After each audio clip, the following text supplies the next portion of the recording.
I think since the host has posed a question about higher learning institutions, the host of and our VC, the Vice Chancellor of this esteemed university, did ask, how do you plan to resolve the funding crisis at higher learning institutions?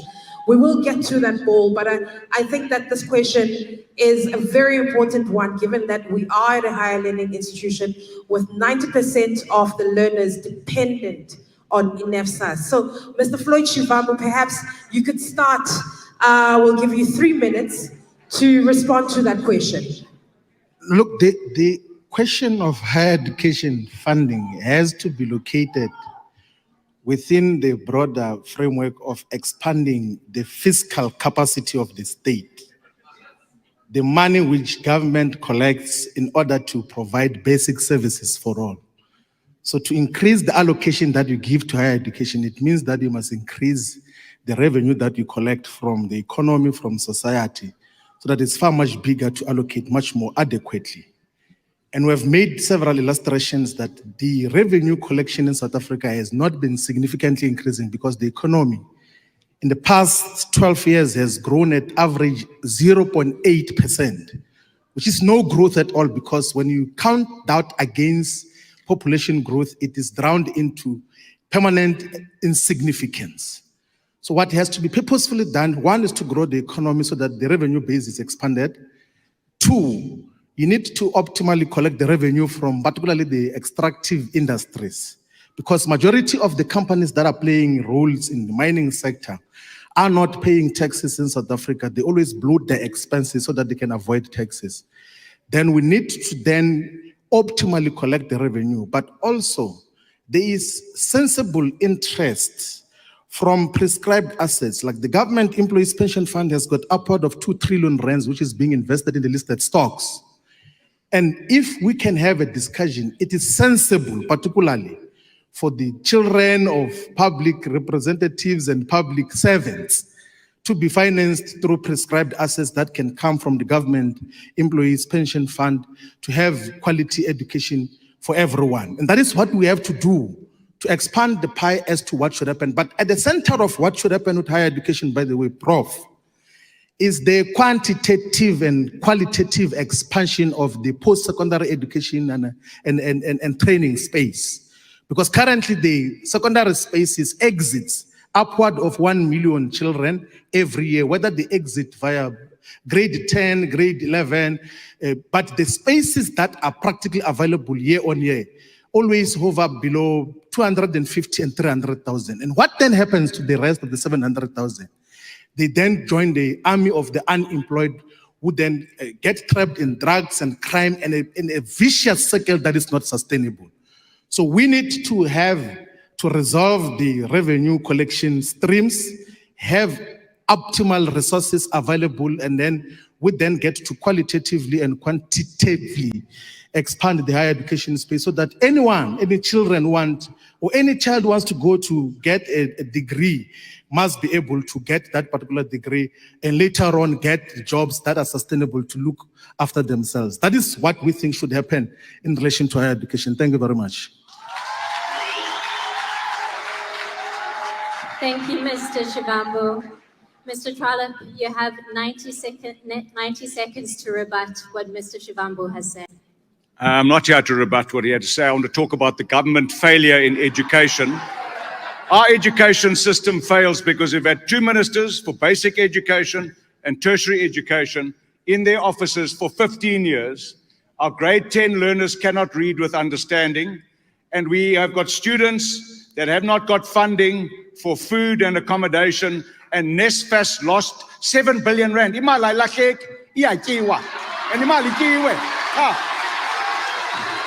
We need to fix early childhood development to prepare children to be ready for school, and we need to help schools and management of schools to deal with discipline and to teach people and have resources. If we don't do that, nobody is going to pass at tertiary education.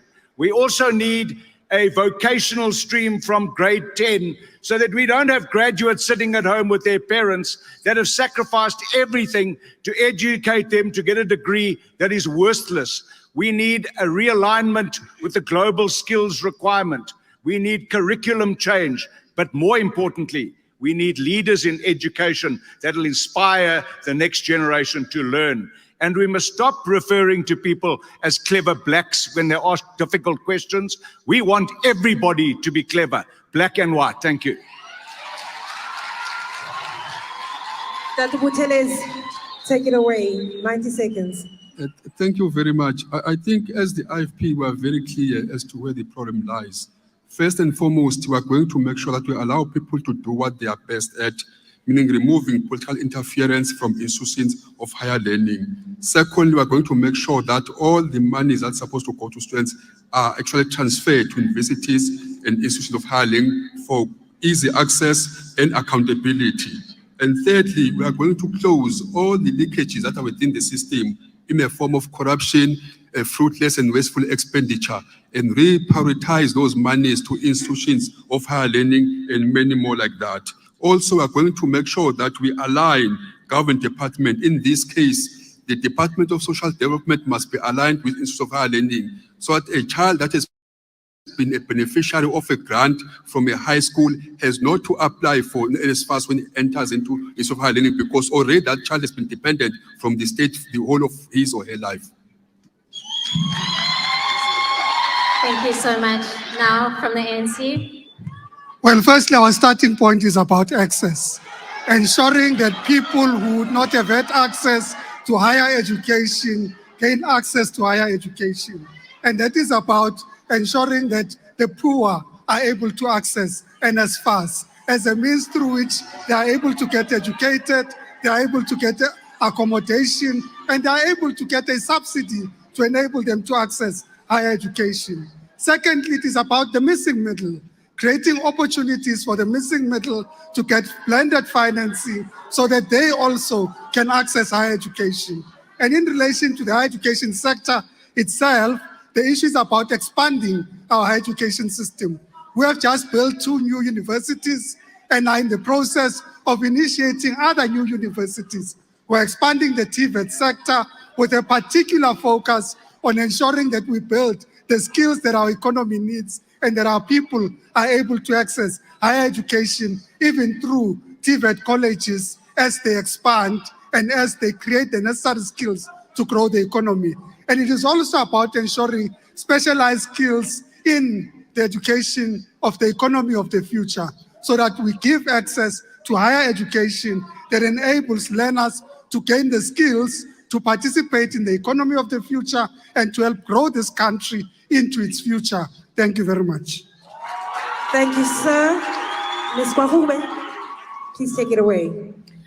The first thing we ought to do is to fire Minister Blade Nzimande. That's the very first thing. We need to fire Minister Blade Nzimande, and then we need to fire the ANC at the polls on the 29th of May. It is the first way, this is the only way we are going to begin to reform the way in which higher education is done. The second thing we need to do is we need to clean out the rot at institutions such as NSFAS. The minister, the deputy minister, Mr. Tao, he was talking about how the ANC's vision has been about looking after the poor. You are not looking after the poor when abantwana belamba ezikolweni, when they're not getting their allowances. You are not looking after the poor when abantu belala ezikolweni besiya beyofunda belambile. That is a lie, and you know it. And the problem is that it starts in your organization, because you guys don't care about accountability. You don't care about cleaning out the rot when you see it.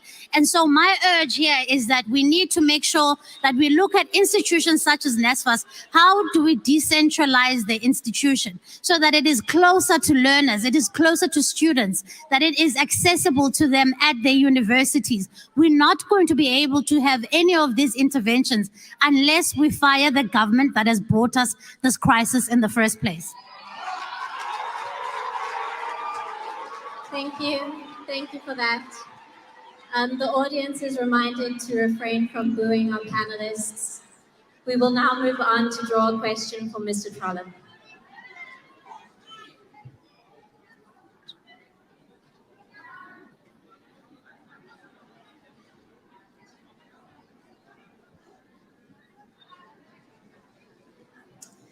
The question we have is about the NHI. With the NHI seemingly forging ahead, does your party believe that there is still space for private healthcare providers in our country? And please provide reasons and what role they will play. Thank you very much. Isn't it ironic that the government that's responsible for a collapsed public health system wants to introduce an NHI? We say, before you do anything, introducing anything new, you've got to fix what is broken. You've got to fix primary healthcare clinics, got to fix hospitals where women are giving birth on the floor. When people are going to get treatment and they get given Panado, you need to fix that. And we believe simply throwing the baby out with the bathwater is not going to help anyone. That's why Herman Mashaba, when he appointed a team called Team Fix South Africa of competent, capable people, not politicians, people who have come out of the private sector with experience and expertise, he appointed Dr. Kgosi Letlape. Kgosi Letlape was the first professional ophthalmologist in this country. He was the chairperson of the South African Medical Council, and he was also the chairperson of the World Medical Council. I listened to him speak on Radio SA-FM this morning, and he said, we need to create a partnership between the private and public health systems. Get them to work together. Because at one stage in the history of this country, both of those systems were acclaimed. They had some of the best doctors in the world. In fact, those doctors are now practicing all over the world, but not in South Africa. We are not paying doctors, yet we are bringing doctors from Cuba to come and work in our hospitals. But he did say today, there are doctors working in hospitals from Cuba because our doctors that we've trained at our universities do not want to work in those communities.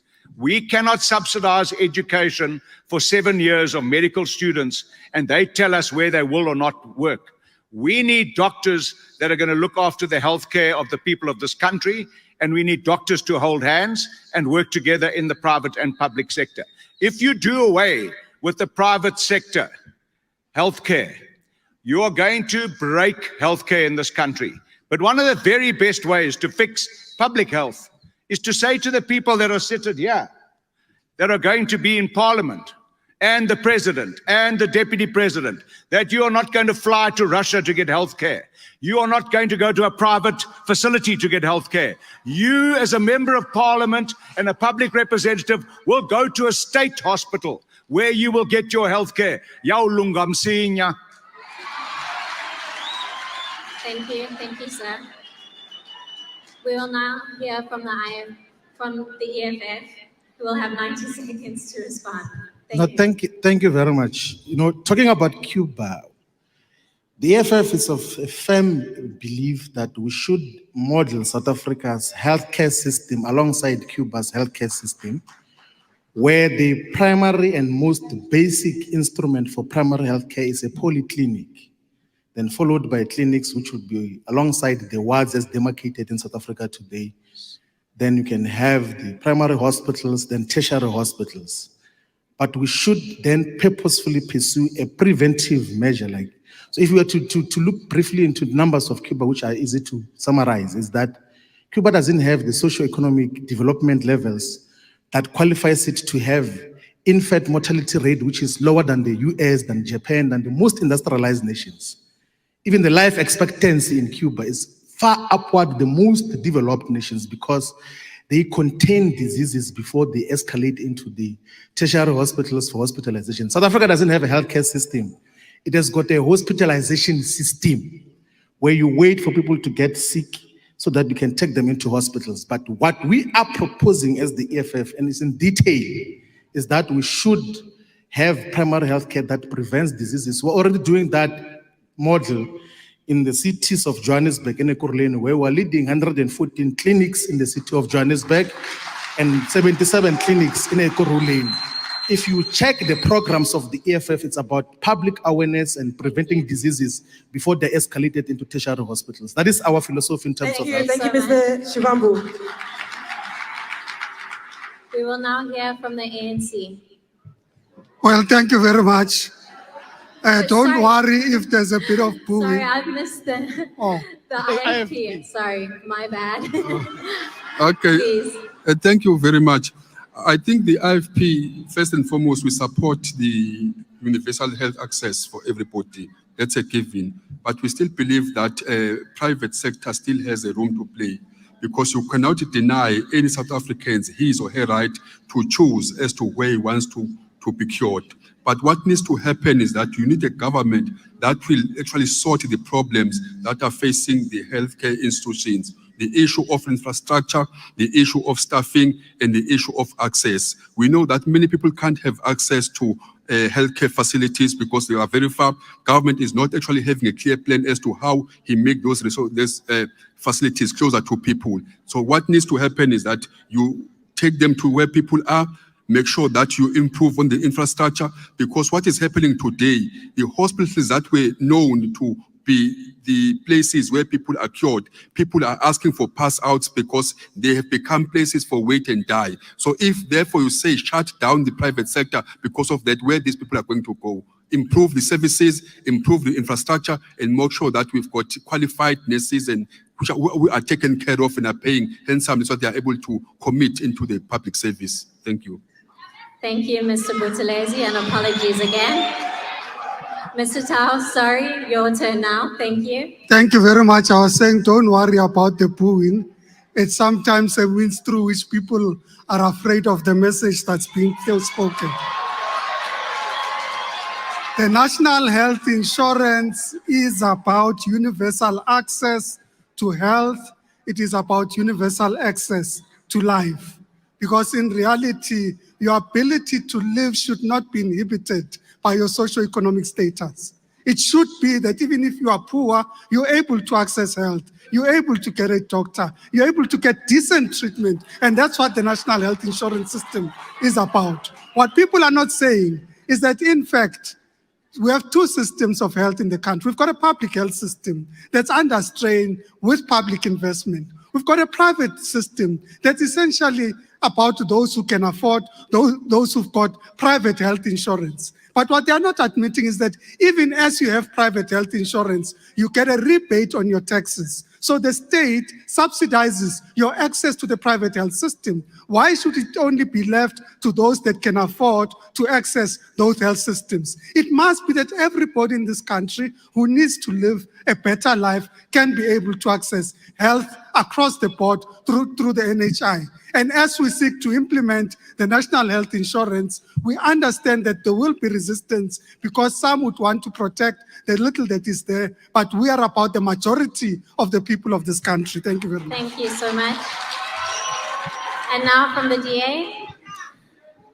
Universal healthcare is something that South Africa should certainly strive for, and that's what the DA believes in. But there are a couple of myths that I would like to bust that the Deputy Minister here is spewing.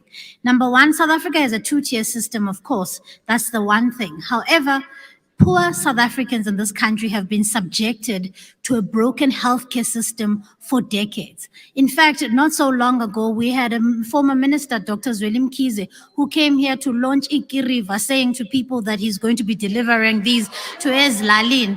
And yet, after that, we found out that Baitya Imali of millions that was meant to go to people during a COVID-19 crisis. And we're wanting to start another SOE for healthcare, and you think that sizothemba ababantu bazingcuka ezombethi ifelele gusha. We're not going to do that. What the DA would do in government is, one, revolutionize the way in which primary health care is done. Number two, we would make sure that the resources that we have, we invest in the infrastructure that healthcare so desperately needs. It cannot be that people are still being seen, they are still being seen in mud houses. We've got to invest in infrastructure, and we would expand the kind of work that we've done in the Western Cape that will make sure that it doesn't matter who you are, where you come from, you deserve good quality healthcare. Thank you so much, Siviwe. Nkosi Buthelezi, ndizawuqala ngawe ngoku. I will dig into this fishbowl and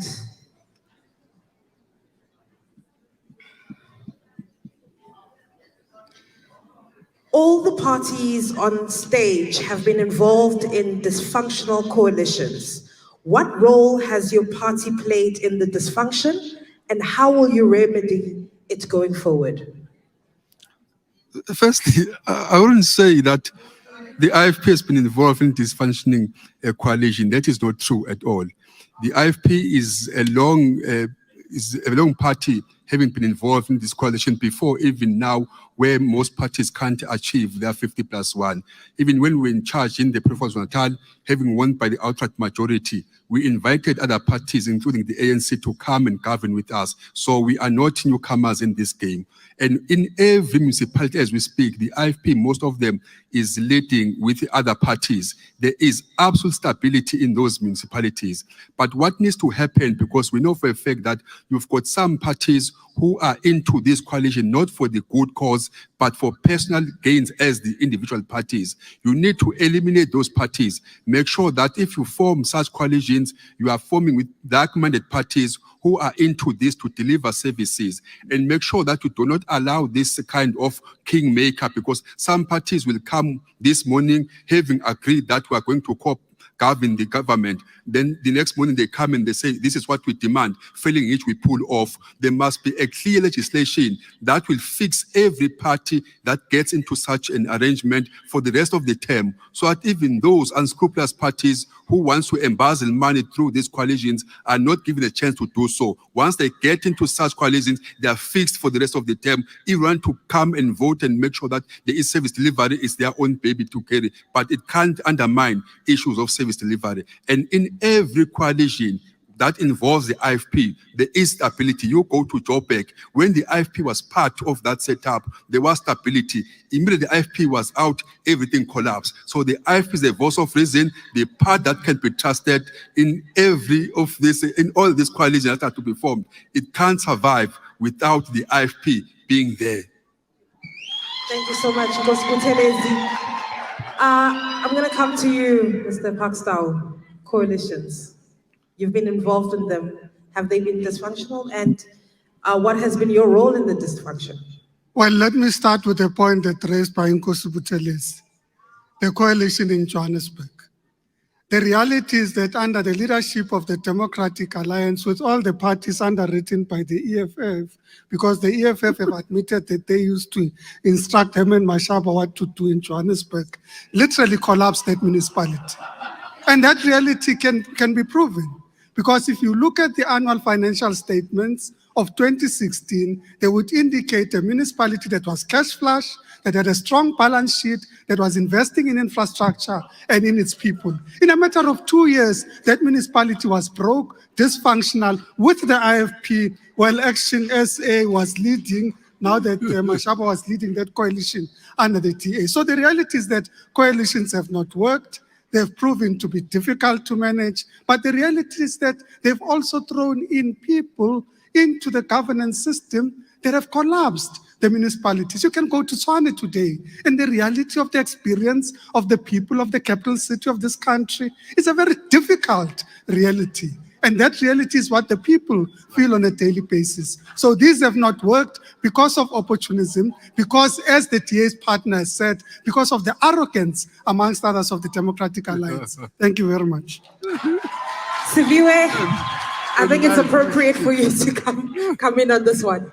Absolutely. I think the clear thing here is that the ANC is being relegated to an opposition party day in, day out. And so that's what we're going to see from the 29th of May. And so coalitions are part and parcel of South Africa's democracy. This is where we are now. Voters are giving us this kind of mandate. They're saying these are the people that we want to co-govern. So you've got to find yourselves in a situation where you ask yourselves, how are we being politically mature as political parties? How are we putting the citizens and the residents first in the work that we do, and how we're prioritizing service delivery? It's rich for Mr. Dawu to come here and say that they left a municipality that was cash flush. It's because it was good, and now it's no longer nice because they're being relegated out of these municipalities. And so coalitions are here to stay. What we need is mature political leadership. What we need is legislation that is going to make sure that we regularize and we give a legal framework for coalitions to work under. We've seen this example working in countries like Kenya. There are examples on the continent where coalitions are here to stay. We must stop saying to people that they should not make a decision that they want based on the parties that they want to vote for. This is the democracy that was fought for. Let people go and vote and elect who they want. You can't blackmail people and emotionally manipulate people into voting for you just because you think it doesn't work, because it doesn't work for you. Dabulela Siviwe, EFF Deputy President. I must start with you. I want to start with you, sir. No, that's fine. Look, the discussion of coalition, in this panel can be complex because I formed part of a collective decision that removed Parkstar as the mayor of Johannesburg correctly in 2016. And we removed this one next to me as well, in Nelson Mandela. But there is no instability in any of the municipalities where the EFF is in government. We're responsible for key critical departments in Nelson Mandela, electricity plus infrastructure, but in the city of Johannesburg, we're responsible for community health and social development, but also we're responsible for public safety as well. So if you want to know that there is no unstable government in Johannesburg, go and skip robots there. You will see that the police that are under the guidance of the EFF will take you to prison. We're very decisive and much more extended the roles of public safety far beyond the just traffic management to now fighting crime much more directly by establishing units that are looking into crime fighting in the city of Johannesburg. In the city of Ekurhuleni, we have been leading a stable government. None of our members of the mayoral committees in Mohale City, in Metsimaholo local municipality, in Western District, all of them have been firm in terms of principle. And we, of course, will have these elements who will come and say they want to challenge the authority of the EFF because they want to drag them into corrupt activities. And whenever we refuse, they want to take out of government. But otherwise, it's so far so good. We're demonstrating our capacity as the EFF. Thank you, Mr. Shivambu. Young as you are, as actionists say, Mr. Trollip, you have been in coalitions. Right. Have you played a part in the dysfunction in those coalitions? The days of one-party dominance and hegemony in South Africa are over. So the ANC must get to grips with that. The days of one-party dominance are over. Coalitions are going to be here for a long, long time.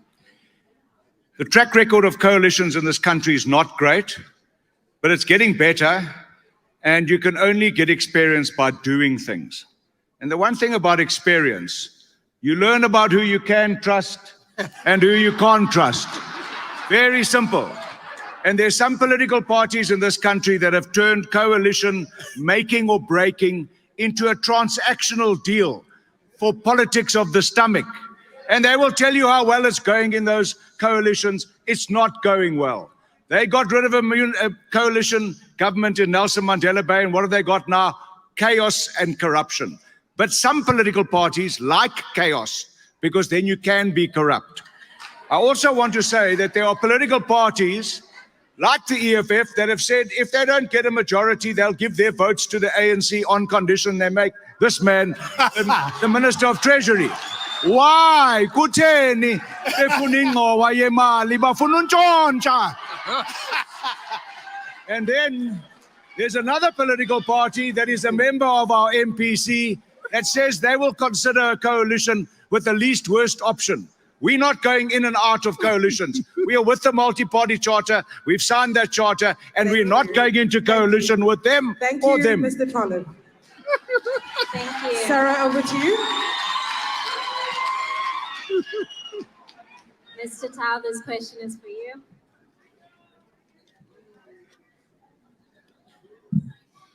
Today we have a climate-related question. We realized that many climate-related issues were not reflected in some of the manifestos. I wanted to ask, is your party ready to take on mining houses for the pollution they have caused? Well, firstly, I don't think that we should look at the private sector as adversaries. I think that we should look at them as partners in creating jobs and in growing the economy of this country. Now, are we prepared to take on the mining houses? We certainly have regulatory mechanisms that take on the mining houses, that ensure that the polluter is held accountable, that they're able to pay for their pollution, and that they are able to support those communities that have been affected by their pollution.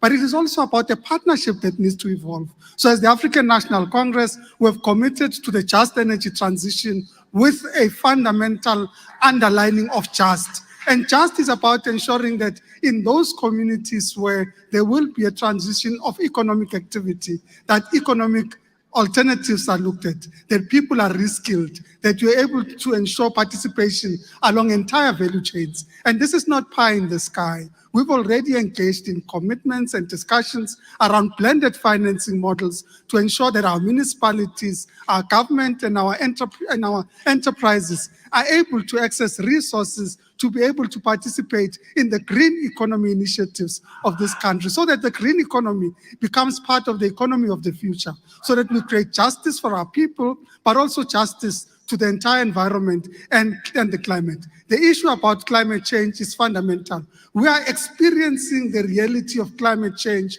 on a regular basis. Flooding in KZN in the past week is the reality of that.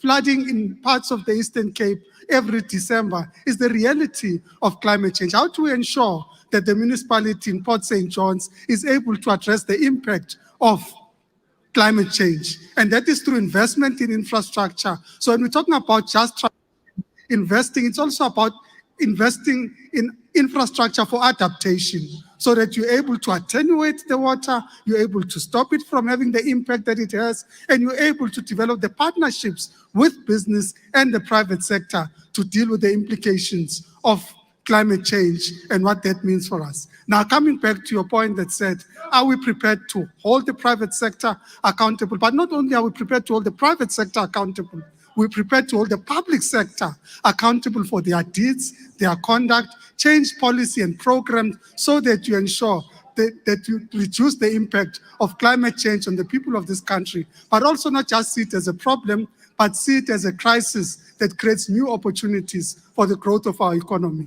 And we've already entered into the appropriate partnerships as the government of this country to ensure that we can access the resources from the global community, but also from the private sector, to invest in climate change, adaptation, and mitigation measures. Thank you very much. Thank you, sir. Thank you. We'll now move on to the DA. Thank you very much. I think there are some industries in South Africa, like mining, which must be cultivated in order for these industries to create jobs. And I probably for the one and the only time this evening, I will agree with Mr. Tau that we need to find partnership between the public sector and the private sector, because it is only in that partnership that you can harness jobs. But this does not mean that you can essentially negate the kind of pollution or deposits that companies are making. Companies must operate within a framework where they know that they need to be able to abide by the rules. But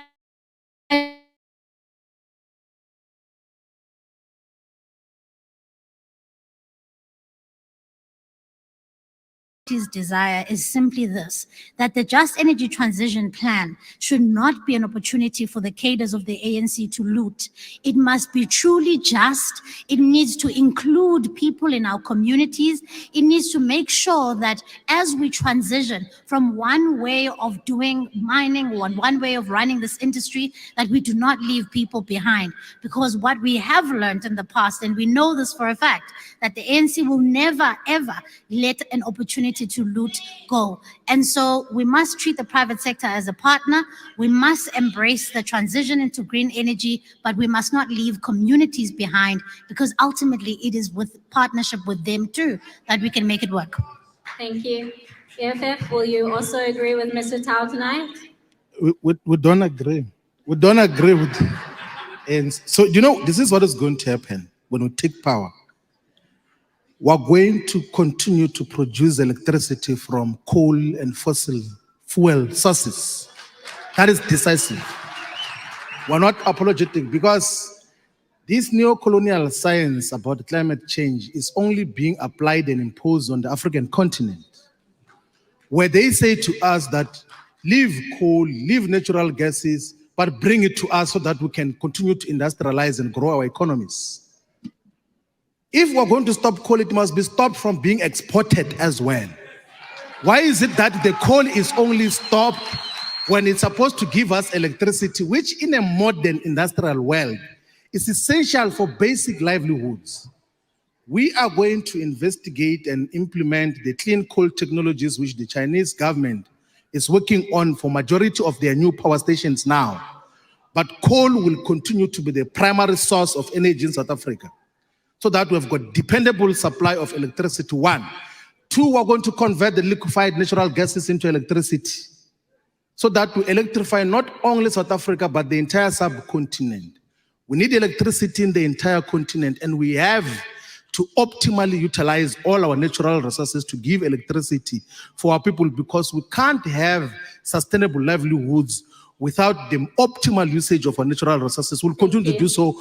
We're not going to be misled by imperialists anyway. We'll never do that. Thank you so much. Action SA?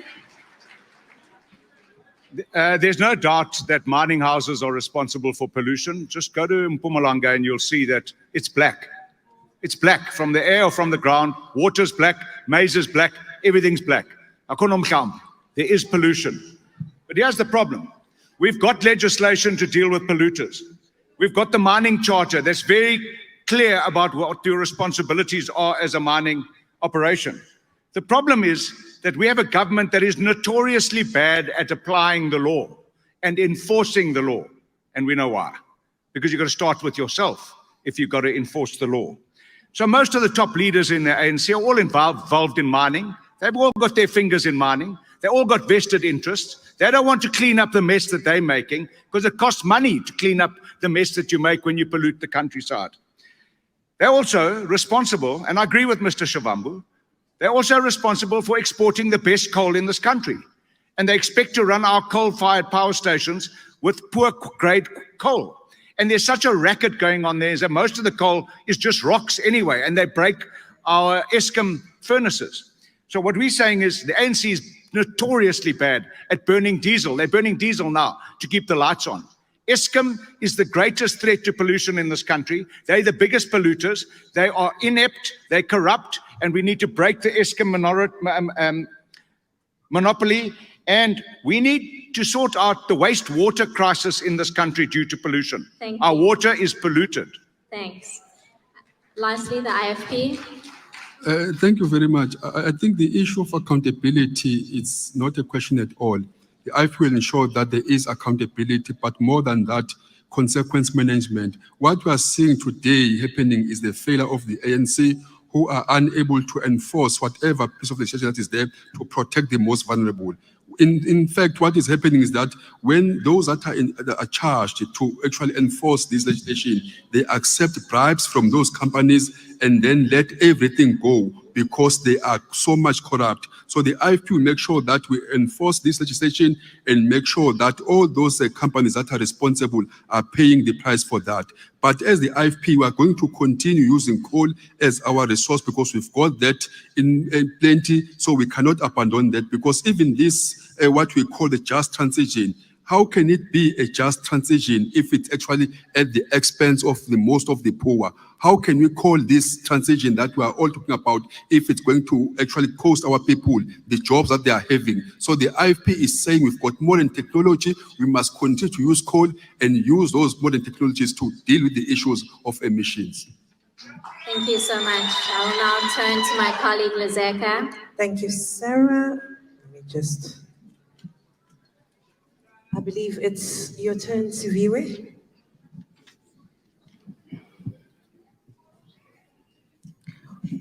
Why has the climate crisis not been given prominent attention in your manifesto?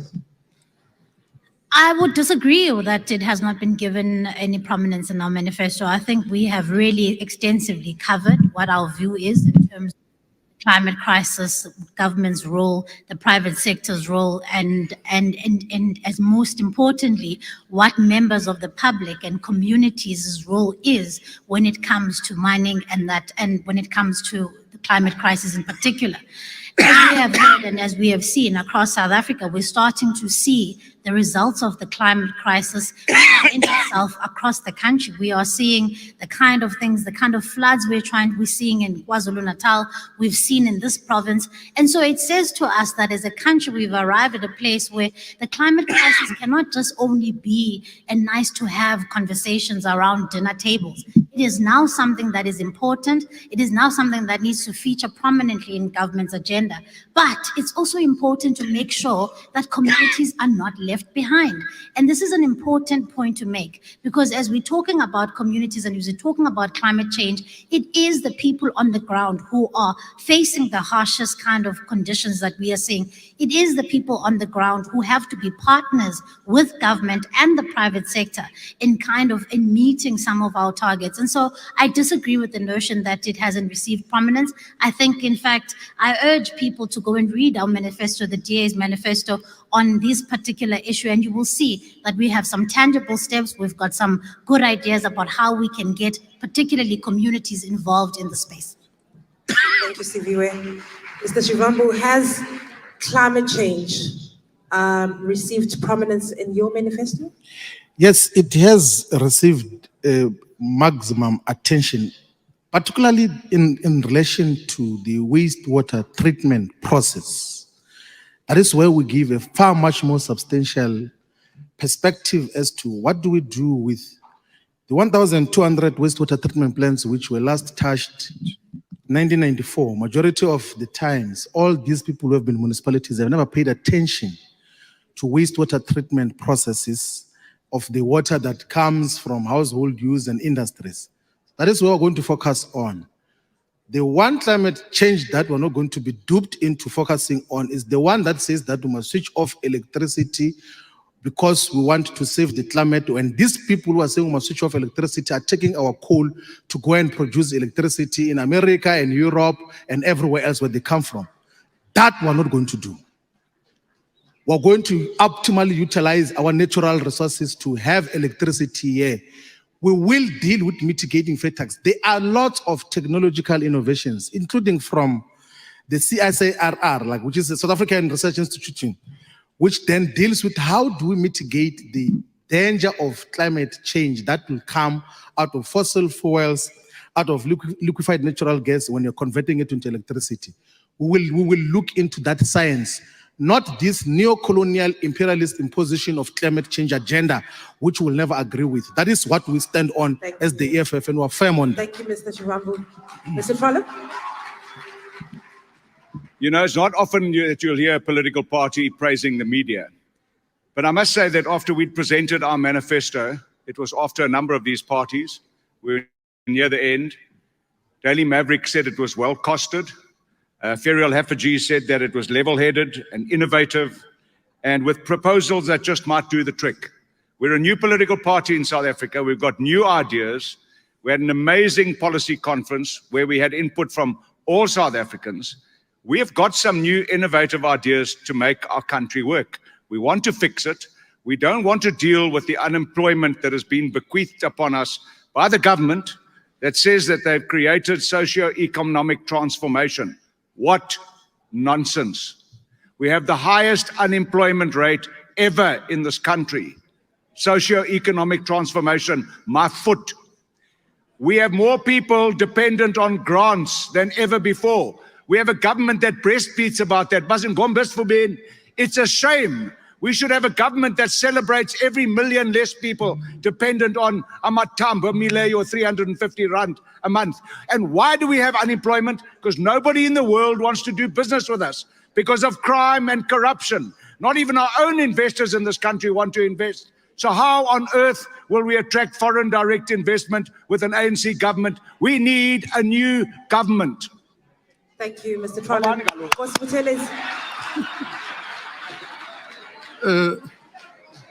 I think as the IFP, we speak a lot about issues of environment, and our founder, Prince Mangoso Buthelezi, was an environmentalist himself, and myself seated here, I'm also an environmentalist.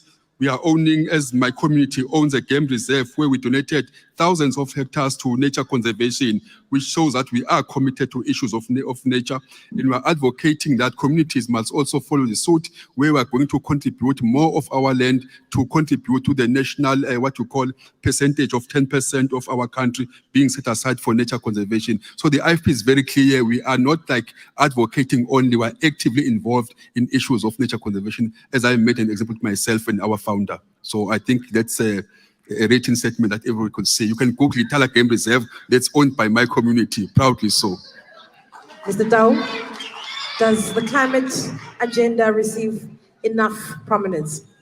Well, let me start by rebutting the suggestion that nobody wants to do business with this country. Here in the Eastern Cape, VW has committed to produce a new set of vehicles and expand their production in South Africa in the Eastern Cape. Here in the Eastern Cape, we have a new original equipment manufacturer to produce new cars that will be manufactured in this country. To suggest that nobody wants to talk to us is pie in the sky, because the reality is that you don't want to see it, because it's difficult for you to see as growth and development happens. In front of your eyes, that development happens. Now, is climate change prominent in our agenda? It certainly is. Firstly, I think I should say that the ANC and the ANC-led government has continued to subscribe to global good governance. We believe that we are part of the global community of nations. Therefore, multilateral agreements are important in the way in which the world addresses collective challenges, such as climate. So we're part of the Paris Accord, and we've committed to that to ensure that we're able to address these challenges. And in this regard, what are we doing? We're mobilizing resources both locally and internationally. We're mobilizing partners both locally and internationally to intervene in climate change, not just dealing with climate change from the point of view of pollution, but also the impact of climate change. How to ensure that our people and our economy is ready to deal with the impact of climate change, and that's our agenda. Thank you, Mr. Tao. Siviwe, Mr. Trollope raised an important point earlier on. I'm going to go and bit rogue here and talk about perhaps the point that was raised by Mr. Trollope, and this is to you as well, Gosim Buthelezi, around whether these two parties are willing to go into a coalition with the ANC.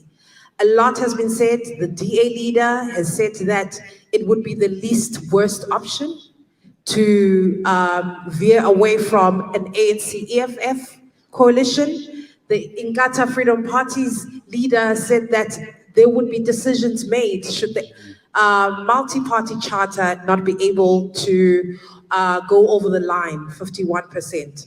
Now, I want to ask you both to elaborate whether the DA and the IFP are willing to go into a coalition with the ANC, and to the ANC, ACTIONSA, and EFF, if you could possibly talk to whether you are willing to go into a government of national unity, and what would that look like?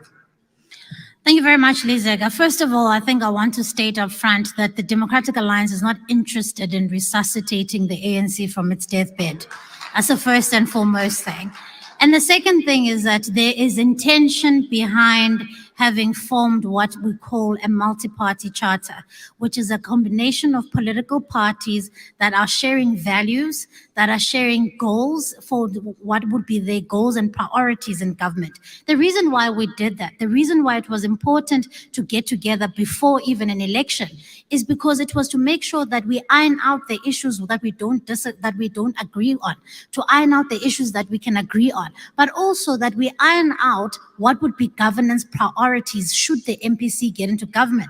There would be nothing worse, Lizeka, for us to be able to take the MPC, the multi-party charter, opposition-led government, over the 50% line and get into government and not be able to change the lives of South Africans. We need to hit the ground running immediately as soon as we vote the ANC out of power. And so that is our primary goal right now. We are focused on growing our share of the vote. We are focused on forming coalition governments with our multi-party partners.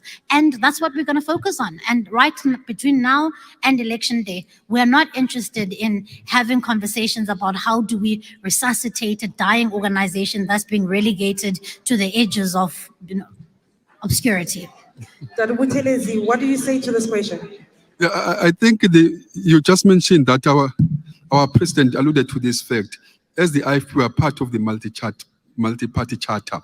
But if we don't actually get 50+1 as the multi-party charter, Inkatha is open to any political party, including the ANC, including the EFF, all other parties.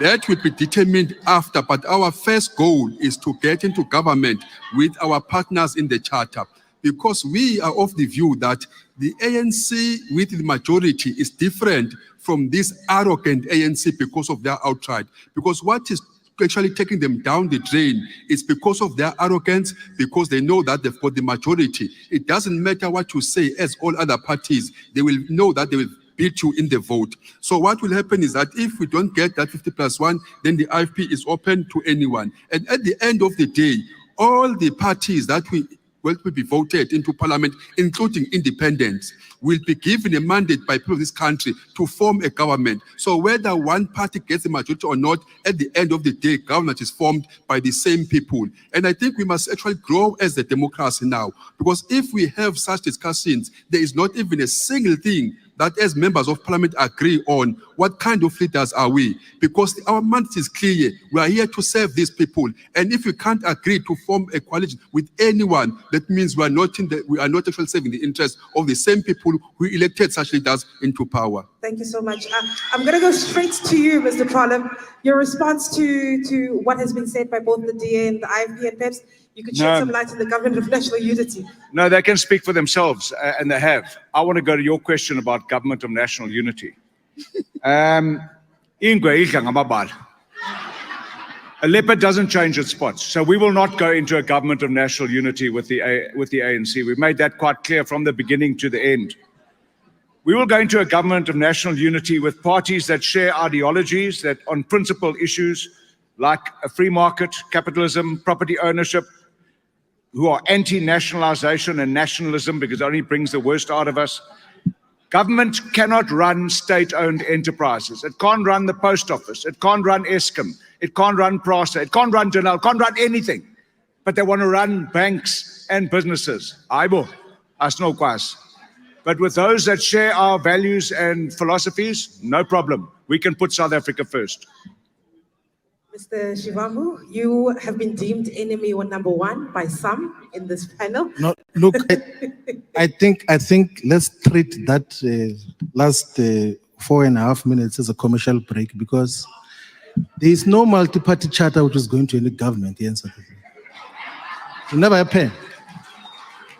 One is that the EFF is going to win elections, and the commander-in-chief of the EFF will be commander-in-chief of the armed forces in South Africa, head of state and president.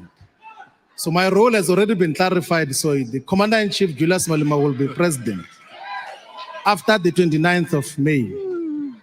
But if we do not get a decisive majority, I think they're going to now get this clearly for the first time. There's not a single Oppenheimer-funded political party which will be government of South Africa. Not one. There will never be any Oppenheimer puppet in any national or provincial government of South Africa. It will never happen. So whatever arrangement that will culminate in the deliberations, there won't be any Oppenheimer puppet which is going to come anywhere close to the control of our economy, of our resources. We're not some sub-imperialist puppets. We're not children. We're not Nelson Mandela and all those people who negotiated CODESA there. We are clear of what's happening in this country. We know who are our primary enemies. And that continues to be the white, racist, capitalist establishment, which is trying to take over power through these puppet parties. They will never enter. It will never happen. Very emotive subject, but we need to go to Mr. Tau before I come to you. Mr. Tau, government of national unity, you as the ANC were once part of it? Well, firstly, let me say that the problem with the Democratic Alliance is that they believe their own propaganda. So they go and they form companies and call them independent survey companies.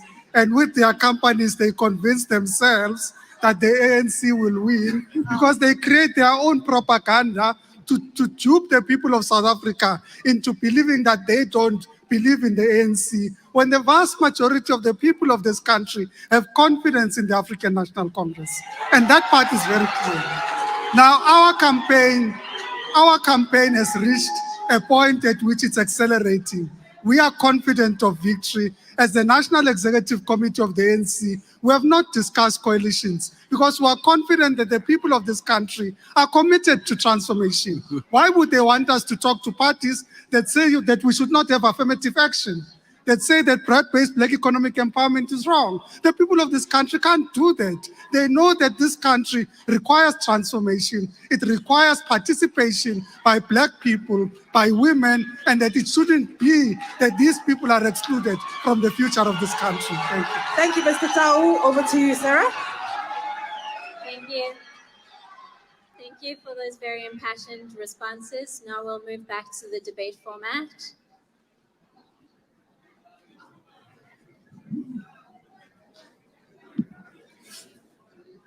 Mr. Shivambu, this question is for you. All the parties talk of securing our borders and improving visa procedures. But how do we deal with the large number of undocumented migrants presently in the country? Look,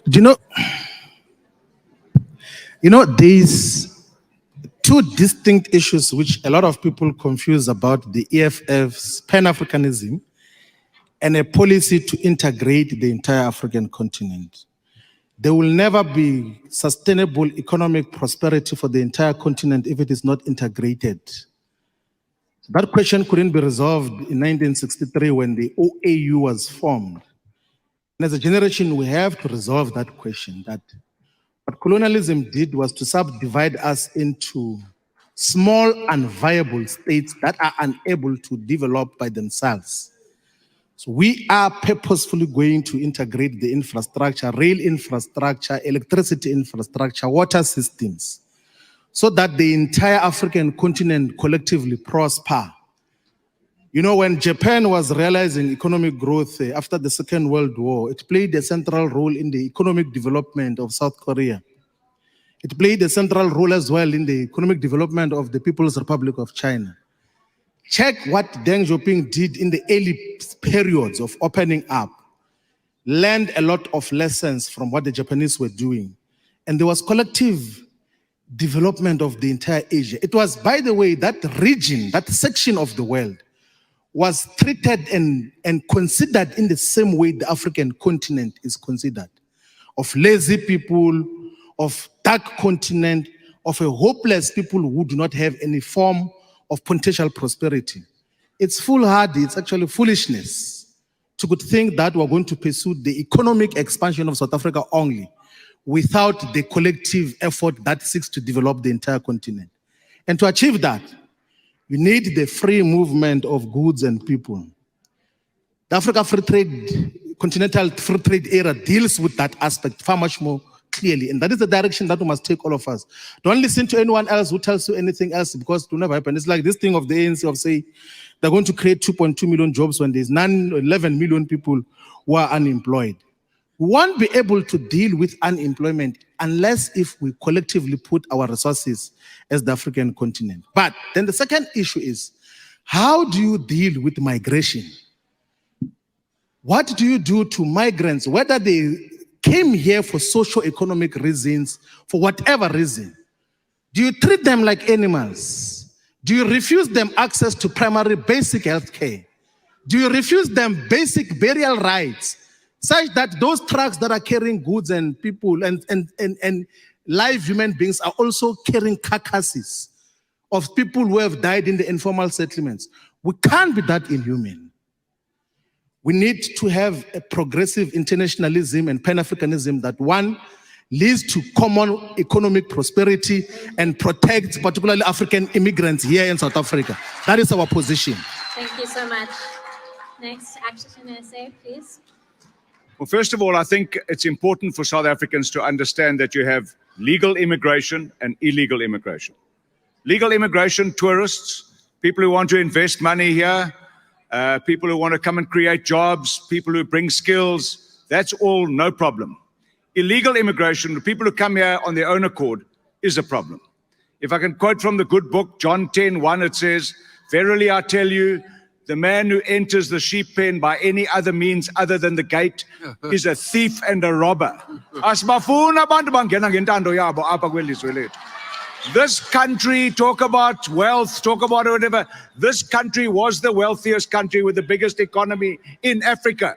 While we were the small little South Africa, we can do it again. So we have to secure our borders.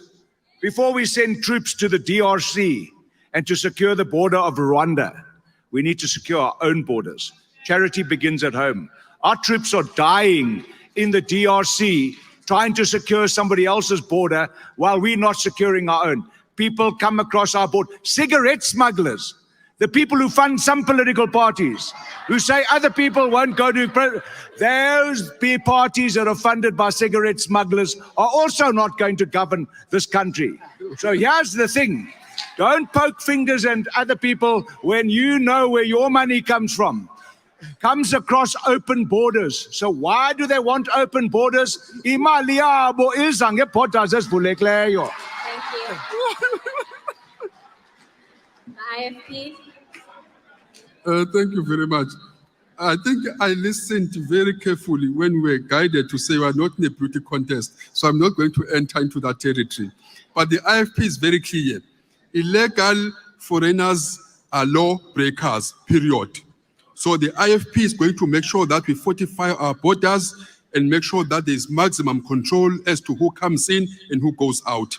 We are going to, if we take over, we are going to give them 6 months, the illegal foreigners, to show themselves into authorities and regularize themselves, failing which we are going to deport them. Because this is actually taking so much from our economy in terms of government allocates so much money for a number of South Africans. And if you've got millions who are unaccounted for, and the same people are the ones that are benefiting, rightfully so, but they must be registered and be known that we've got so many foreigners in our country who are actually having access to our resources. So the IFP will make sure that they are regularized, failing which we're going to deport them, and we're going to make sure that we reserve 80% of jobs in this country for South Africans, and only 20% jobs can be taken by foreign nationals, because we can't have South Africans who are actually living on their empty tummy because most of their jobs, even entry-level jobs, have been taken by foreigners. And us as South Africans, you can't cross any border to any country willy-nilly as they come to our own country. Thank you. On to the ANC. Thank you. I think the first thing that we should not do is to be in a situation where we limit the issue of migrants to Africans, because we have a migration problem from across the continents that come into our country. So we should not stigmatize Africans when we're talking about migration. But I think that as we talk about it, we need to differentiate the people that come into this country. There are people who are genuine refugees that come into this country, and we must be able to address their plight. We have an obligation as humans, as a country that believes in human rights, to ensure that we're able to address the plight of refugees. We've got the situation of Zimbabwe that led to special dispensation as a result of challenges in Zimbabwe, because we're responding to the reality of a particular pressure point. So we did not just willy-nilly say, everybody come in. We said, well, there are specific categories of people that we need to address their plight, and this is the reality in Zimbabwe. Therefore, how do we create a special dispensation? However, we need to acknowledge that there are undocumented migrants who have come into this country illegally, and we need to take the appropriate action. Now, what are we doing? We've restructured our management of our borders through the Border Management Authority. We're looking at legislative changes to tighten legislation to deal with migrancy. But we also understand the interdependence of countries on the African continent, and therefore the Africa Continental Free Trade Agreement is about mutual growth, mutual benefit, so that we all grow together. Thank you. And now on to the DA. Thank you very much. Securing our borders is obviously something that is incredibly useful and is incredibly important. But I think it's very, very important for this to be said. It's important that we do not scapegoat foreign nationals in this country and use them for political ends. When the ANC fails to deliver basic services to the people of South Africa, grow the economy, get people into jobs, it does not mean that people and political parties and political leaders should have the liberty to be able to essentially scapegoat foreign nationals. Because it's important. The reason why that is important, we saw what happened in 2008. We don't want a repeat of that. So how would we as the Democratic Alliance fix the problem? Number one is don't build a washing line and call it a border fence like Minister DeLille did. Build proper fencing around the country and make sure that your borders are secure. Fix the problem at Home Affairs. You've got a corruption rot at Home Affairs that is essentially not allowing people who want to regularize properly. They have to either know somebody, pay somebody just to be able to get documented. The other problem at Home Affairs is that it is a sluggish and an ineptitude kind of system where we have not been able to, in 30 years, deal with the kind of demand that is on South Africa. And so foreign nationals are not the problem. ANC governance is the problem in dealing with migration in particular and in dealing with Home Affairs specifically. Thank you. Mr. Trollip, this is your question.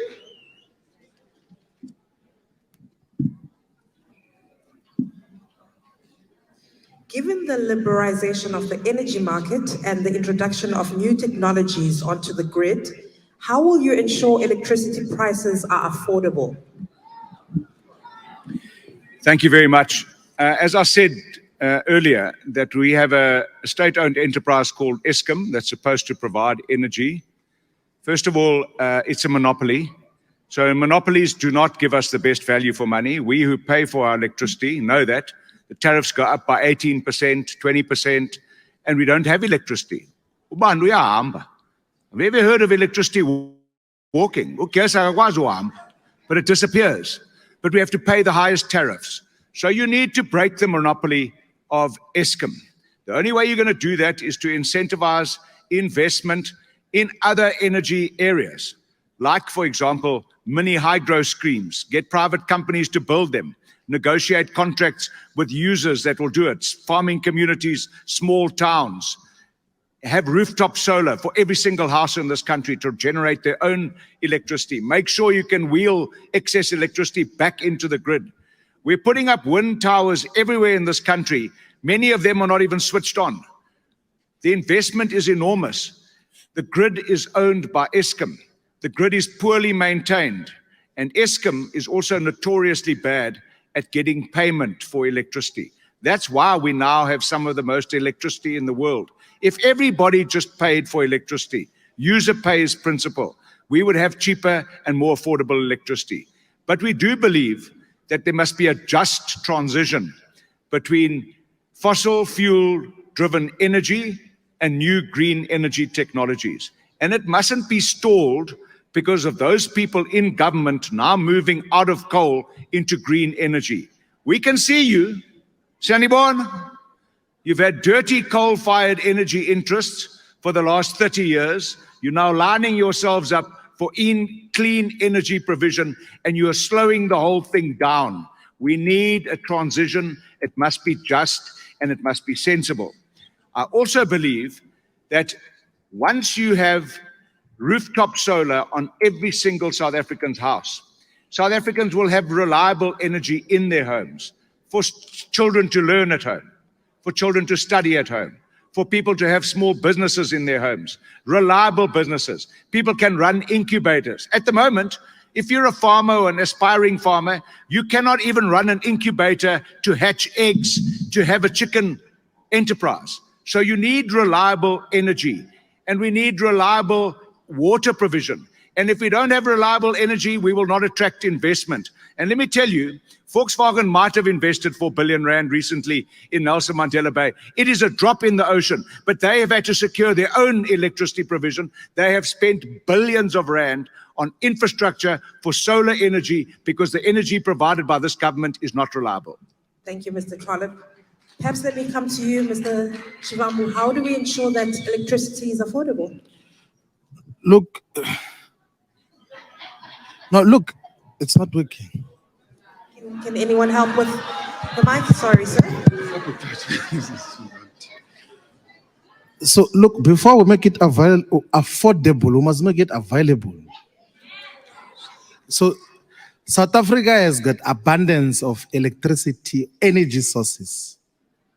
Number one, base load electricity from coal, from the natural gases, from hydrogen. Can also utilize the waterfalls in Lesotho, in part of the rivers in Mozambique as well, to generate electricity, to have hydroelectric power stations that can electrify. We can actually, if we utilize the natural resources that we have in the subcontinent, we can quadruple what ESCOM is currently producing, from 50,000, or its available installed capacity from 50,000 megawatts to possibly 200,000 megawatts. But you have to have a clear purpose as to what you want to do. Don't abandon base load electricity in the form of coal and the reliable sources, including nuclear, by the way. We must make electricity available. There are so many modules that we can put in place to expand. So before we even get to the affordability part, let's make it available. And the EFF has got the most comprehensive and believable plan, and people who are going to bring back electricity in South Africa. They've done it before. We're working in partnership with established countries to make electricity available, and then it will be affordable as cost, because it will be in abundance. That is what we're going to do. Thank you, Mr. Shiwabu. Kosibutelezi.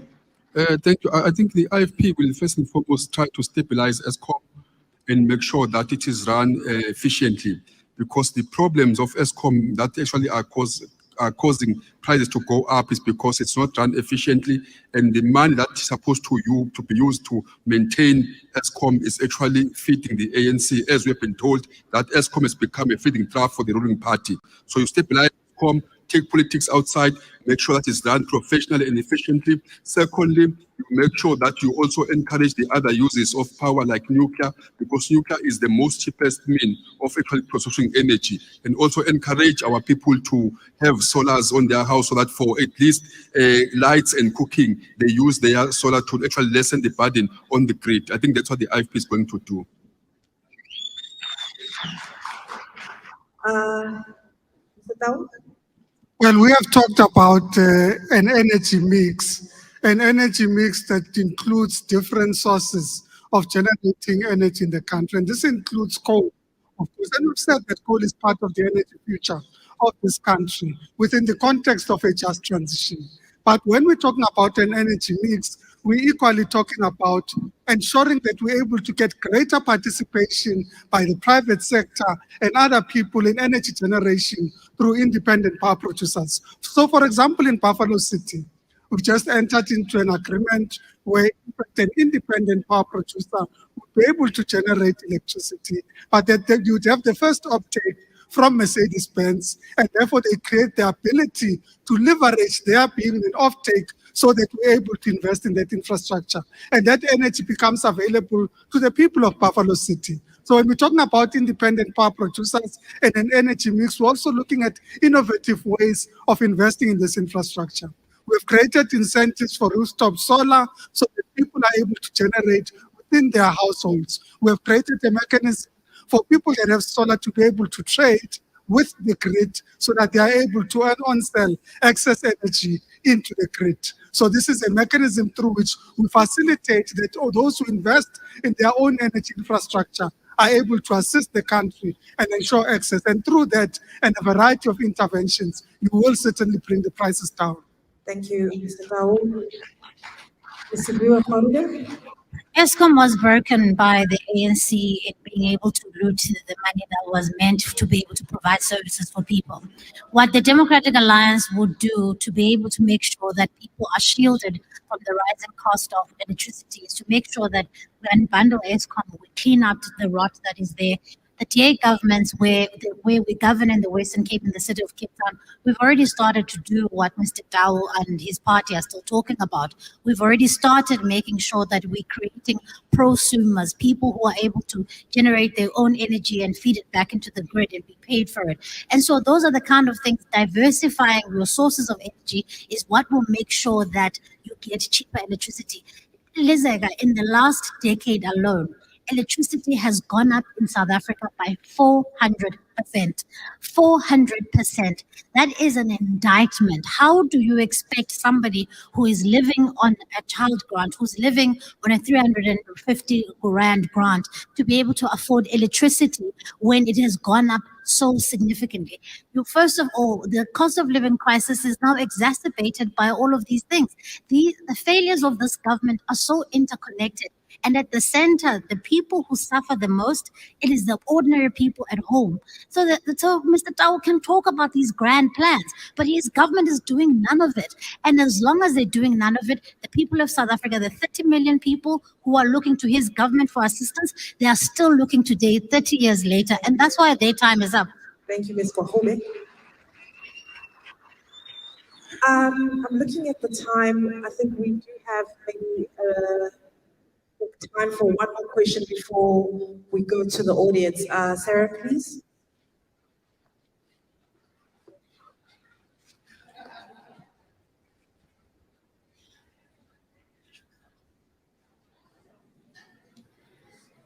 This is a question for the IFP. Given the potential blowback from certain international powers, was South Africa right to go to the ICJ over Israel's war on Gaza? Can you just repeat that?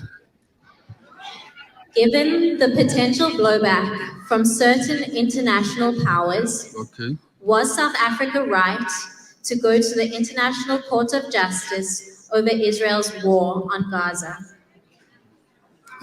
I think first of all, we need to clarify our position as the party in relation to our foreign policy outlook. We believe as a party in democracy, liberties of different countries and the rule of law. I think as the South African government, having gone there to court, I think it was on the basis of what they thought Israel is doing to Gaza, and at a particular point, they believe that Israel is actually intruding or actually causing what you call casualties in Gaza. But as the IFP, we are saying, let us, as a country, if we're in charge of government, we're not going to go to court. We're going to try and facilitate between these two countries and ensure that they actually find a common solution between these two countries on the basis of negotiations, as opposed to taking a part where we neglect one part and actually cast aspersions to have said that they are actually killing people in Gaza. The IFP says, if you want to play an independent role, if you want to maintain your impartiality, you don't have to be seen to be taking part. Bring both parties on board and make sure that you mediate, because us taking side with Gaza is meaning to say we don't have to deal with the Israel people and we want even to listen to them. And we are compromised in terms of having to persuade them to cease fire. Thank you. Mr. Tau, can South Africa be impartial on the Gaza genocide? Well, firstly, as the ANC, we have been consistent about our support to all the oppressed people of the world. And we understand the role of the international community in ensuring that those people are able to gain their freedom. We understand because we needed the international community when we were fighting for our freedom. We've got the children of Cuba that died in Kutokana Valley. They died because they were fighting our cause, the cause of the Namibians, so that we are able to get our freedom. So yes, countries made sacrifices. We've got many countries that have made sacrifices to ensure that we're able to achieve our freedom. And we believe that we have an obligation as a country to support those who are oppressed. And it is not an assumption that the people of Palestine are discriminated against, that they are oppressed. The reality is that, in fact, when you are a Palestinian living in Israel, you get taxed more than an Israeli. The reality is that they built these walls, the apartheid walls, that separate people from their livelihoods, literally building a wall between you and your farm so that you drive an hour to get to your farm to be able to gain your livelihood. That is discrimination, that is oppression, and all we did was to use the international system. The world met at Bretton Woods. The world agreed on establishing international mechanisms of governance, of accountability. The International Court of Justice was created by this world, and all we did was to make use of that, and that has been justified through the rulings that have been made. What are the DA's thoughts on this question? First of all, the Democratic Alliance supports a two-state solution. We are wanting, firstly, to make sure that we've got an independent Israel and an independent Palestine and a secure Israel. The South African government, I won't continue until the booing stops. The South African government.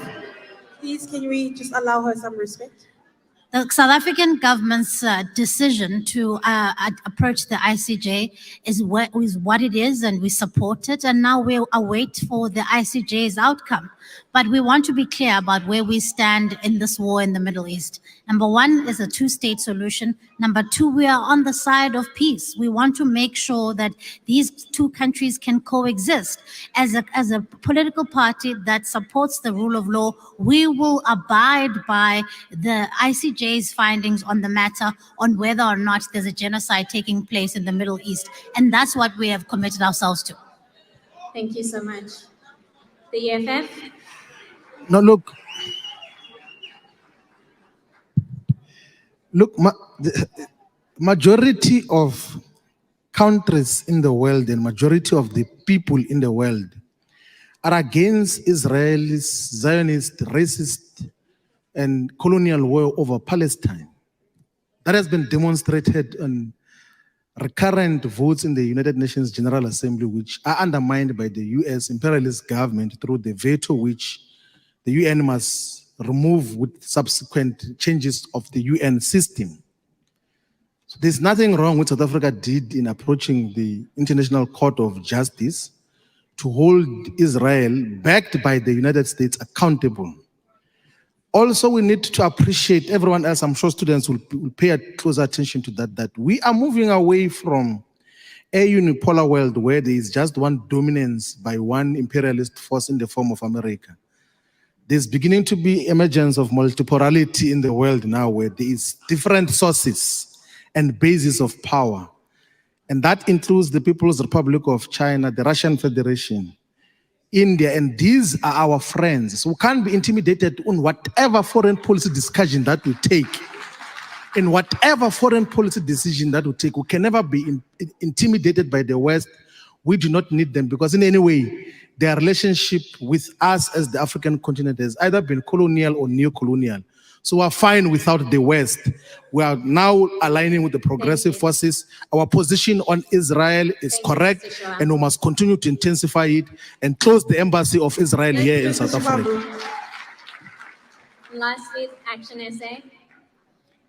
Well, first of all, I think when your country goes to the International Court of Justice on behalf of your whole nation, they should actually seek a mandate from the nation. You don't just go there and do your own thing as if you represent everybody. You don't. And if you don't believe me, in the last election, 17 million people voted, 18 million didn't, 10 million voted for this government. And tomorrow, if half of those or a quarter of those 18 million voted, you won't be there anymore. So think and listen. Secondly, let's talk about the facts. There was a provocative attack on Israel. And what happens? It's a fact. There was an attack and people were killed. Innocent civilians were killed. And in war, you get disproportionate response. And there is a disproportionate response. We believe that there's a disproportionate response. But let me tell you another fact. I have seen protestations all over the free world of hundreds of thousands of people meeting in the main cities of the world, calling for the extermination of Israel. That is wrong. I have never seen Israelis protesting in their hundreds of thousands, calling for the extermination of Gaza or Palestine. So here's the thing. Gaza is a Muslim country. Israel is a Jewish country. And Mr. Tao says that the ANC supports all oppressed people. The Jewish people are one of the most oppressed people in the world. They had the greatest genocide against them ever in mankind. Thank you so much. Sarah, I'm going to go rogue just one more time before we go to the audience. And I want to ask everyone, I'll start with you, Mr. Dao. Some people have said that the electoral process, the electoral system, and in extension, the constitution, should be amended to allow voters to pick and elect their preferred choice of president. What is the ANC's view on this? Well, firstly, should we as a country continue to discuss options on electoral systems? We certainly believe as the ANC that we should be able to discuss those. We should open the conversation, particularly as we find ourselves in a different situation where, in fact, particularly at local government, we've experienced the coalition governments and the collapse of these coalition governments. So we should be able to think about electoral systems and how we enhance our electoral system. Our view is that there's been ad hoc changes to the electoral system because of court challenges about participation of independents and other mechanisms of that. And our view is that you require a comprehensive review of the electoral system and to be able to update the electoral system. Remember, we agreed on an electoral system many years ago. We agreed on the basis of a breakthrough to get to where we are. There's nothing wrong with us sitting down and reviewing what we've experienced and determine whether a first past the post system is most appropriate. But we are saying that it is a conversation that must be had with the people of this country so that collectively we can arrive at a decision around what is the most optimal electoral system in our country. Thank you so much. Siviwe, does the PR system still work? Do we need to pick or elect, vote for our own president? I think that certainly the mic is not working.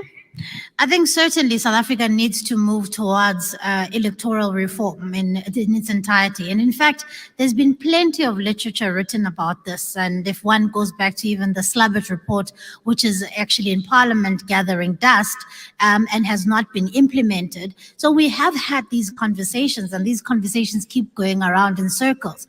But what is really happening, and for me, the biggest crisis is that we are leaving people out of the democratic process. We are not saying how do we deepen accountability for those who are elected in public office. Ultimately, South Africans need to have a direct way of holding their public reps to account. And at the moment, that is not happening. And so the conversation around electoral reform needs to happen, and it needs to happen not just in terms of reports that need to be commissioned. We need to think carefully about how do we make sure that people have a say in how their democracies meted out. We have also to remember this point, that there are millions of South Africans, particularly young people, who are checking out of the political system because they do not believe that the political system is responding to their needs. That is a crisis that all of us as leaders here need to be concerned about. Ultimately, democracy is not about and for politicians. It is about the people at home to make sure that they elect people that they can then fire when they don't work for them, and not the other way around. Thank you, Siviwe. Mr. Shivambu? Yes. Look, we don't agree that you must vote for a president directly. You must vote for an organization, knowing who is the president of that organization. This thing of individualism doesn't work. The state is a very complex institution. There's no single individual who can run that very huge institution. You must have clear perspective on foreign policy, on the entire government system in all spheres. The judiciary must oversee what happens with the military, the police. As an individual, you can't have that wisdom. Even if you can be 1,000 years old, having read books every day, you can't run the state alone. You must lead it within a collective so that you can be called to order when you make mistakes. But if you have been voted alone, you will say, no, but it's me who entered here by myself. They can't call you to order. You say, no, it's me. They voted for me to be president for the next 5 years. You're going to hold us at ransom for 5 years. But if it's an organization, when you make stupid mistakes, the organization that sent you there must say that that is not how we say you are going to do things. You must step aside or step down. And then we identify someone else to lead there. This liberal individualism must be rejected with the contempt it deserves. It's part of the agenda which is being imposed, by the way, by that Brand Test Institute of the Oppenheimers that wants to stratify organizations in South Africa so that they can infiltrate individuals. We don't agree with that nonsense. Mr. Trollip, 30 years of democracy, has the current system worked? Yeah, I believe, and Action SA believes, that we certainly should have electoral reform. There is a lot of work that's been done. The Van Zyl Commission said that we should have a hybrid system. We already have a hybrid system.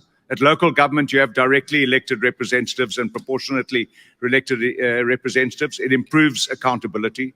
It brings government closer to the people. So we would support that 100%. You know, you need an accountable government. We've got a government that has a policy, an internal policy called step aside. It's just a temporary step aside, one step to the left. And then when the lists get drawn up again, those same people come back on. They're all back on the list. All the step asides are back on the list. There's no accountability. So we agree that we should have directly elected representatives.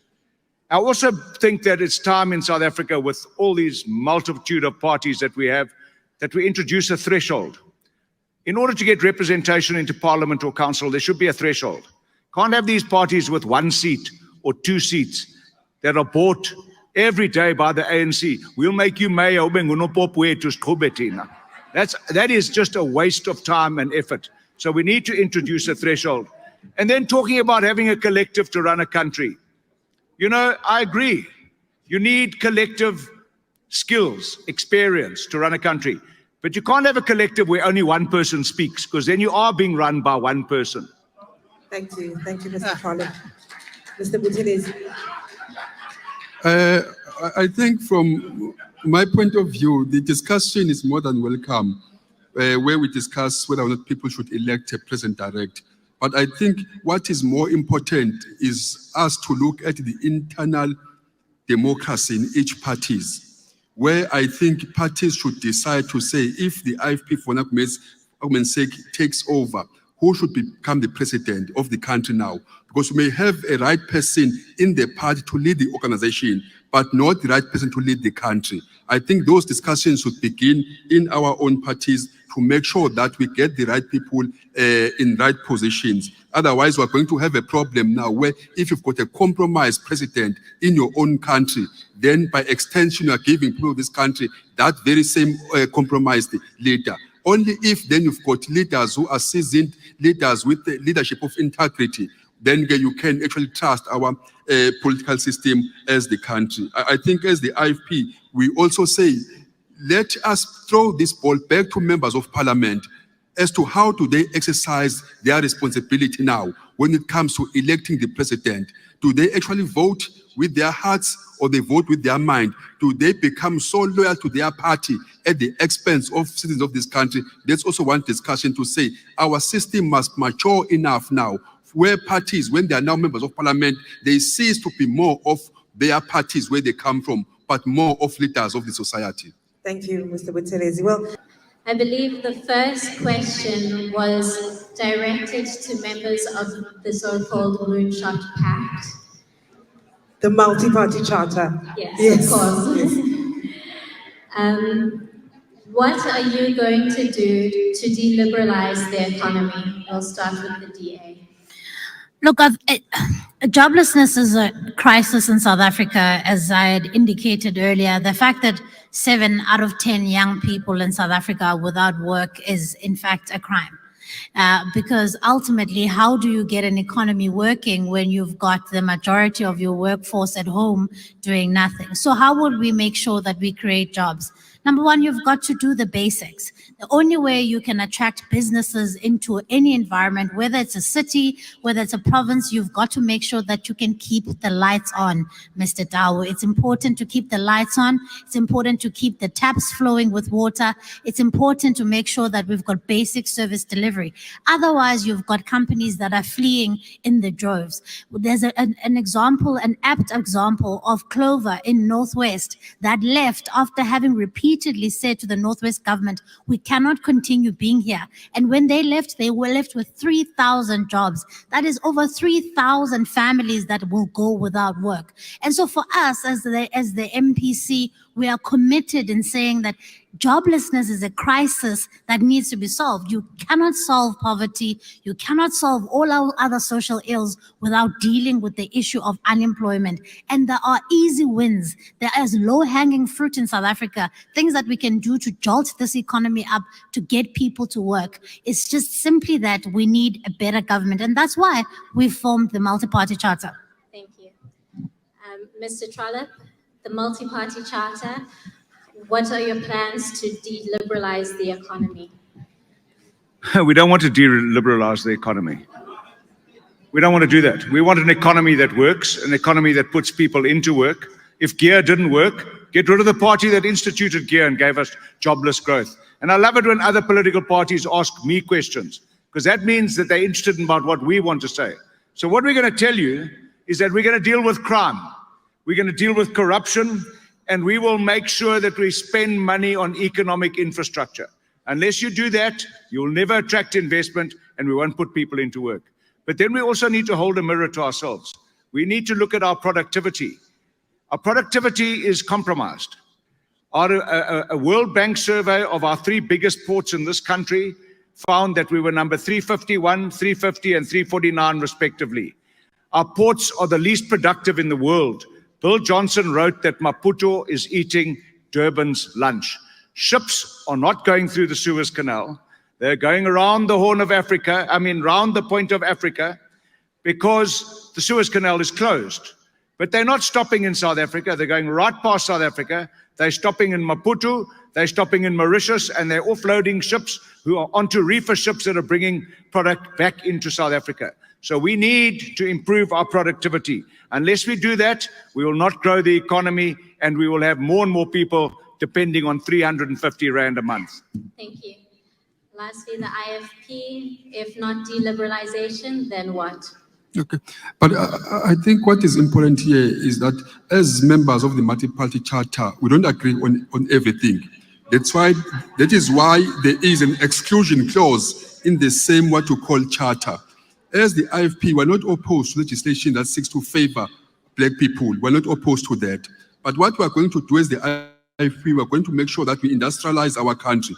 We make sure that there's industry in each and every district where our people will be employed and will encourage local production and local consumption. And I've alluded to the fact that we're going to be deliberate in reserving jobs for South Africans at a ratio of 80-20, 80 for local people and 20 for foreign nationals, and only on those skills that we do not have. And when we employ them in those fields, there must be a clear plan as to how they transfer the skills to our own people. The IFP is going to make sure that we also transform the education system so that it produces what is needed in the job market as opposed to what's happening today. And the IFP is going to introduce what we call a local economic grant, a conditional grant that will seek to assist our small, medium enterprises to actually get substantial amount of money to be able to start their own businesses and be supported. That's what the IFP is going to do. Thank you so much. I believe Wandela was making a statement, so I will move on to Nicholas. I think there's quite a few questions which are really important that we hear. We've taken the notes, Mos. Can't we respond to the questions that we want to respond to, and then you give us equal time, all of us? You want to You respond to can't this repeat the question? question. We're listening to the questions. We heard them. Okay. Yeah. Yes. Okay. You want to respond to the questions? Yeah. We had the questions. We had the questions. We're taking notes here. We are Okay. public representatives, all of us. Go ahead, Mr. To want to now put a different context, because although certain questions could have been given to specific parties, we have got opinions as well about what was said by the deployee of the Student Command to the SRC here, that he draws a very clear and cogent relationship between neoliberalism and joblessness in South Africa since the adoption of GEAR, something which the other guy from SASCO failed to draw.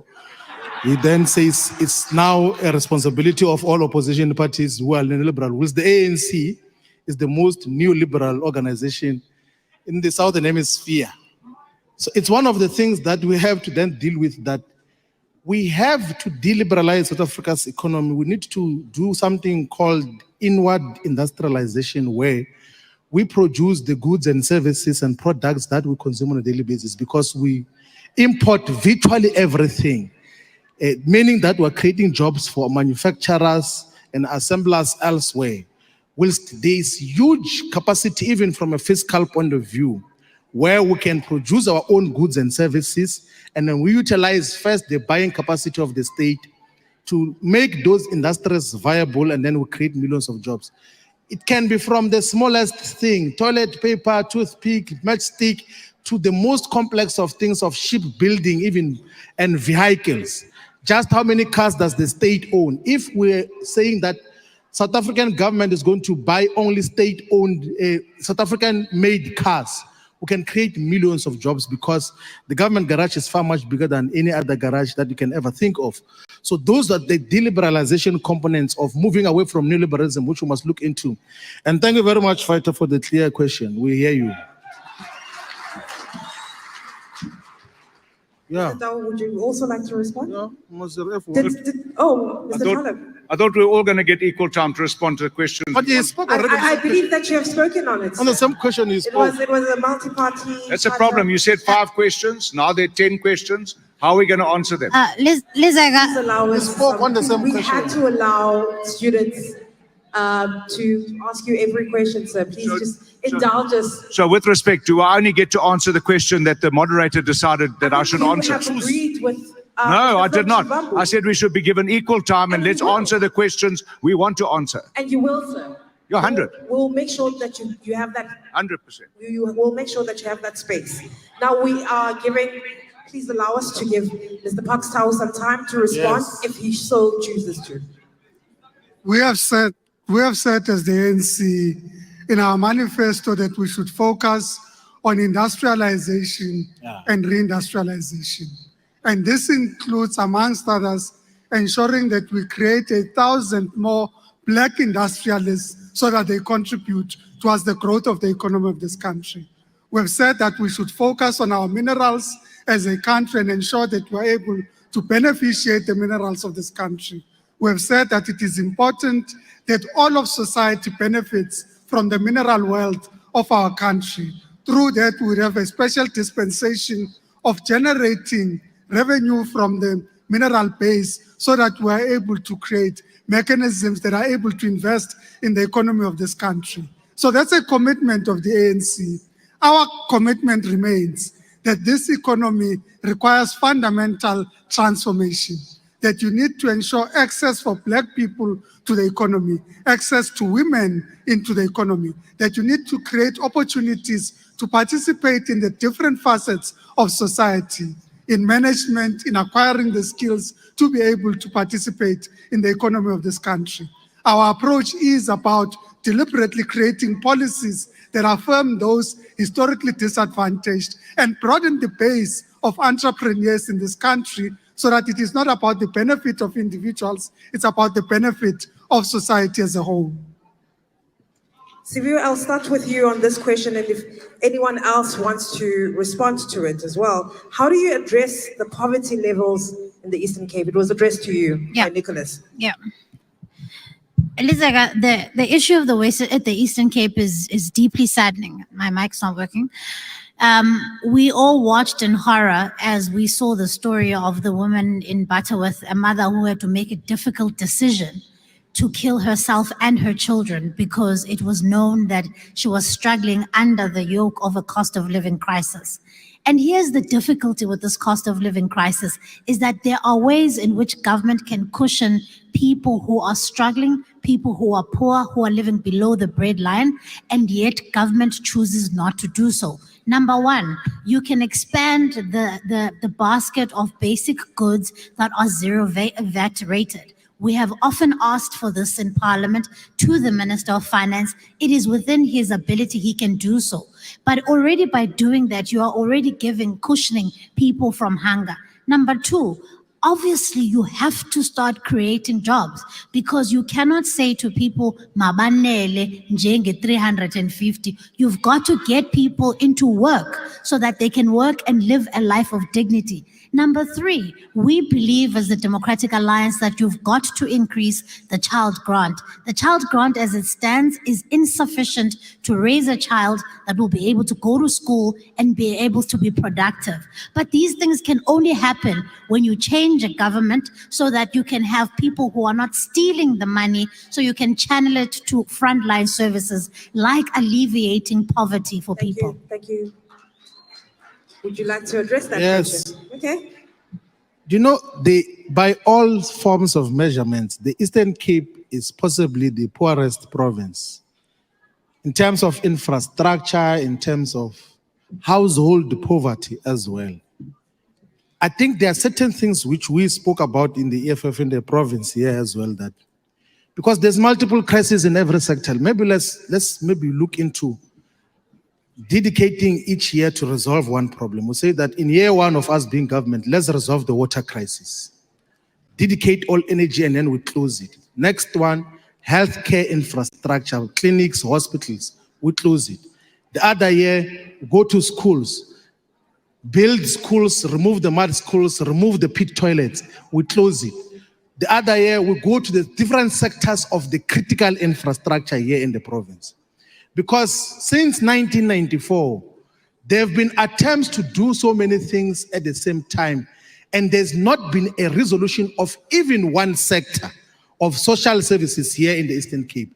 There's crisis with the hospitals, there's crisis with water infrastructure, there's crisis with schools, there's crisis with the roads, there's crisis with everything. We need to take a different approach so that when we look back 5 years of being government here in the Eastern Cape, we can say that they can fault us for anything, but we dealt with the question of education, we dealt with the question of healthcare, we dealt with the question of making sure that our people are safe in their communities. That is what we need to do here in the province. Thank you, Mr. The Premier candidate of Action SA in the Eastern Cape. The question is, if you'd like to address it, how do you address the poverty levels in this province? How do you address the poverty levels in this province as Action SA? I'll pass on that. I want to answer questions that were asked to me. There are Go two ahead. questions. Go ahead. Okay, the lady who asked about gender-based violence. I take my hat off to you. I'm sorry there were no questions from the panel about gender-based violence. The fact of the matter is that in this province, Nelson Mandela Bay is the crime capital of the country, followed by Mthatha. Nelson Mandela Bay is also the most violent city in South Africa. It's also the 9th most violent city in the world. Every day, 72 women get raped. Those are the women that report their cases.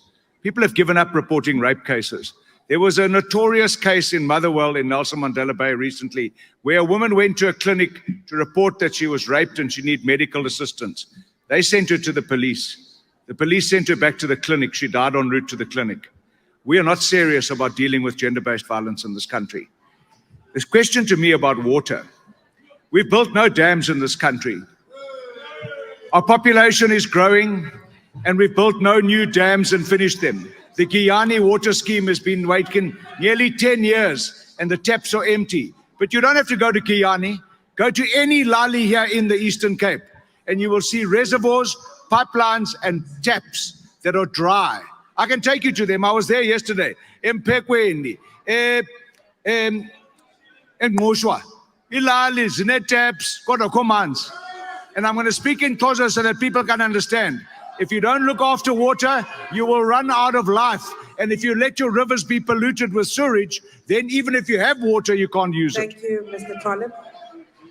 That Mutelezi, I'm sure you'd like to address the GBV question.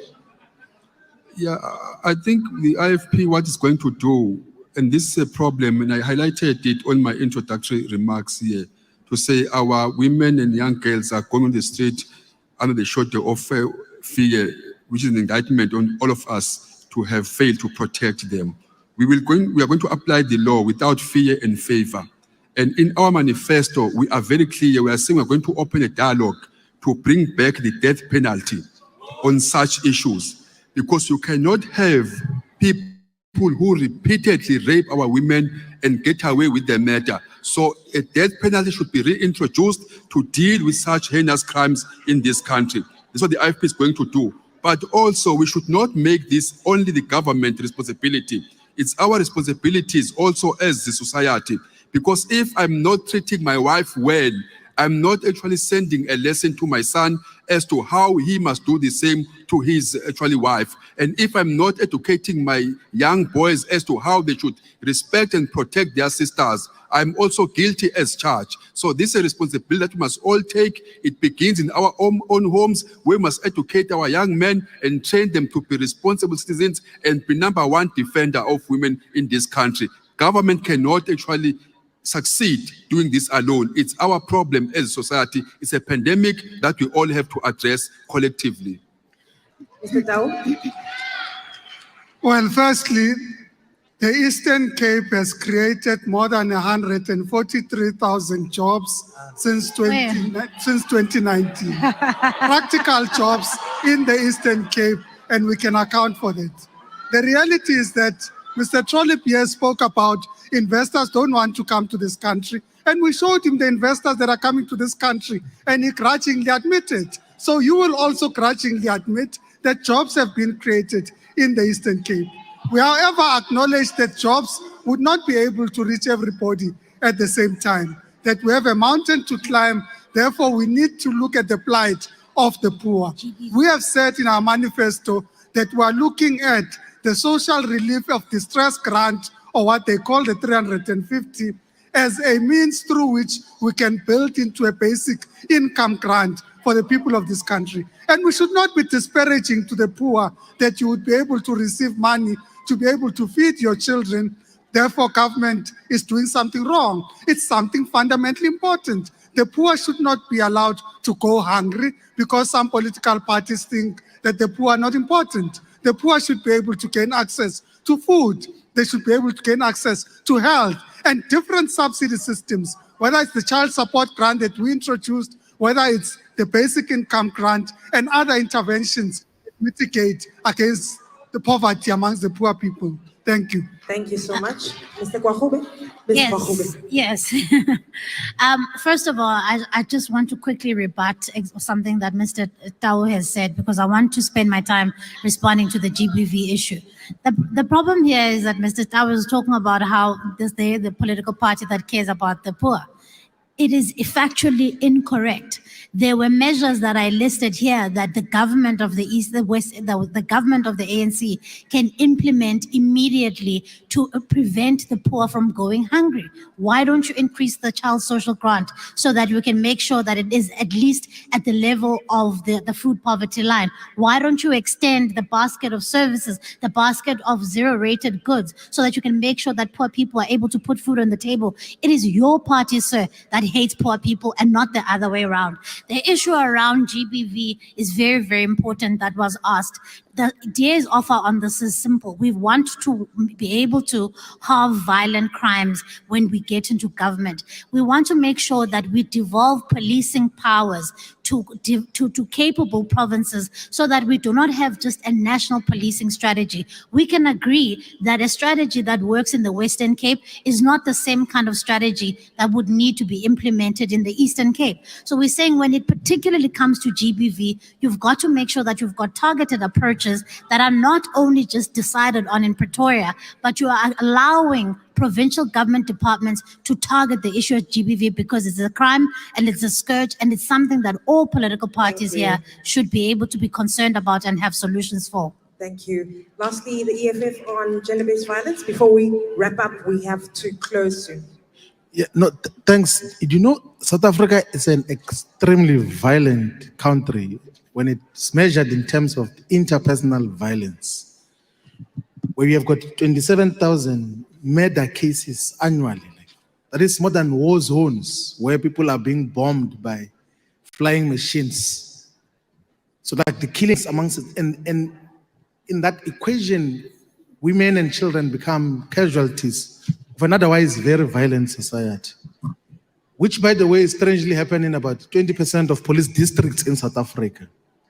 And there has to be proper detailed attention to that. The Eastern Cape is to be the Sikisiki, Flagstaff, Mthatha, of course, Nelson Mandela Bay, in terms of what happens. And that has to be, there must be detailed and closer attention, particularly to the criminal justice systems of what happens there. And in relation to gender-based violence, I don't think that the police stations that are being utilized for these other common crimes should be the same platform where women go to report gender-based violence.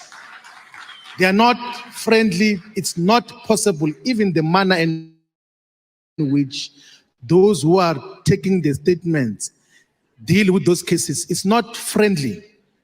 like they shout at them, please explain what happened and all of those things there. We need to create safe spaces for females to report gender-based violence, and then the criminal justice system must expeditiously be able to resolve all these problems that are confronting our society. Then we'll be able to deal with the problem Mr. Shivambu. much more sustainably. Thank you, Mr. Shivambu. We are now nearing the end of this debate. Thank you so much to all the panelists. Can we please have closing remarks? We've got 2 minutes. Sibiwe, I'll start with you. Thank you very much. And I just want to extend a special word of thanks to the audience tonight, because ultimately it is you who has to make the decision on where to put your eggs on the 29th of May.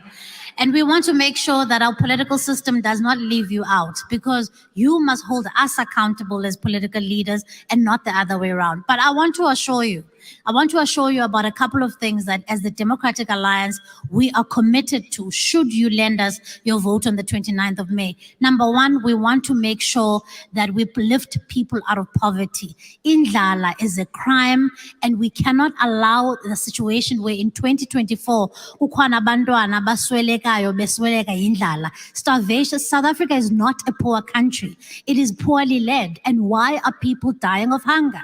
Number two, we want to make sure that we get particularly young people into work.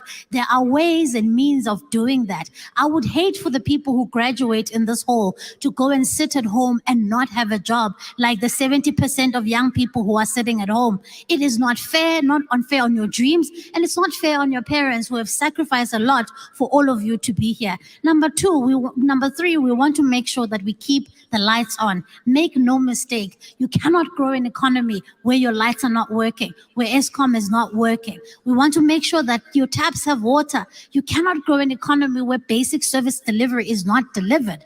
Number four, we want to make sure that we cut corruption. We can only cut corruption, I will add this, by cutting their power on the 29th of May. We want to make sure that we cut corruption, because you see, corruption is not a victimless crime. Corruption has a direct impact on how much money is spent on healthcare, how much money is spent on education, because the more that is stolen for basic services by cadres, the more that is taken away from you, which is your money. We want to make sure that we have violent crime, so that, as the lady that asked, that we can be free, not only as women in rural communities, to walk in our communities.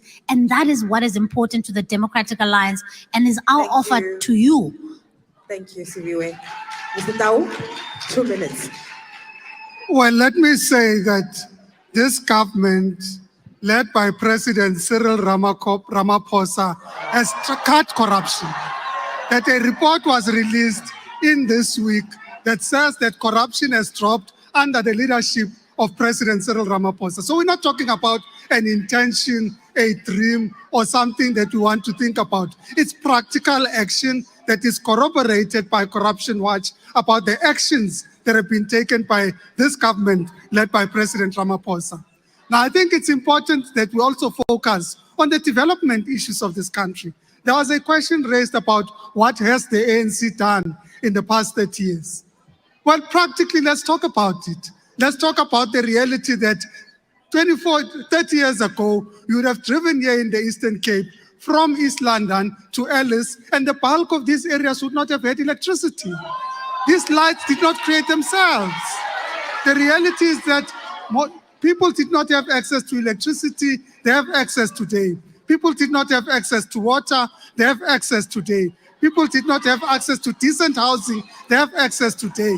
Young people did not have access to education, they have access today.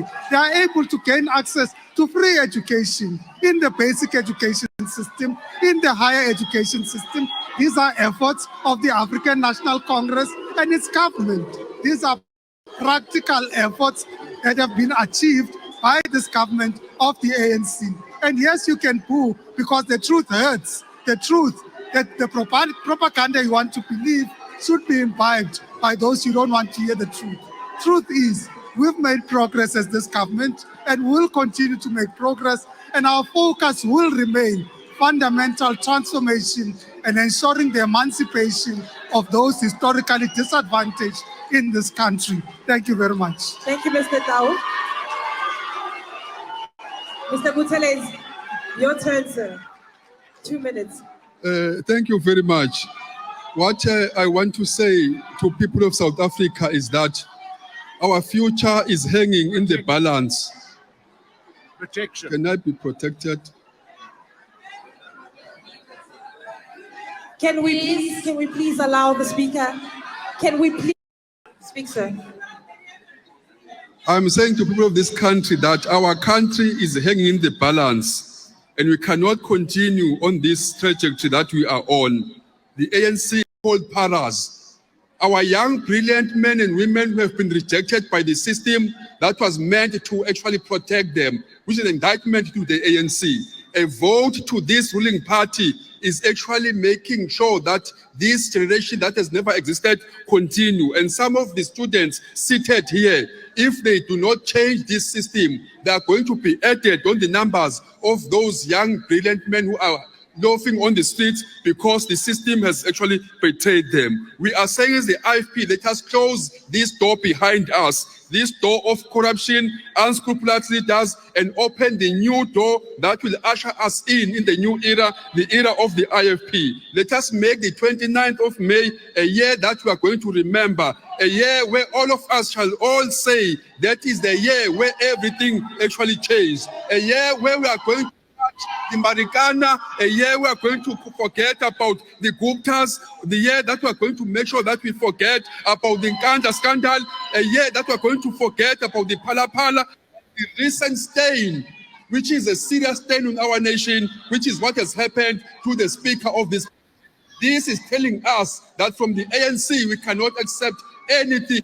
We must never continue to vote them in. Let us usher in a new era, our own future, the future that we hope for, a future for our future generations. Thank you very much.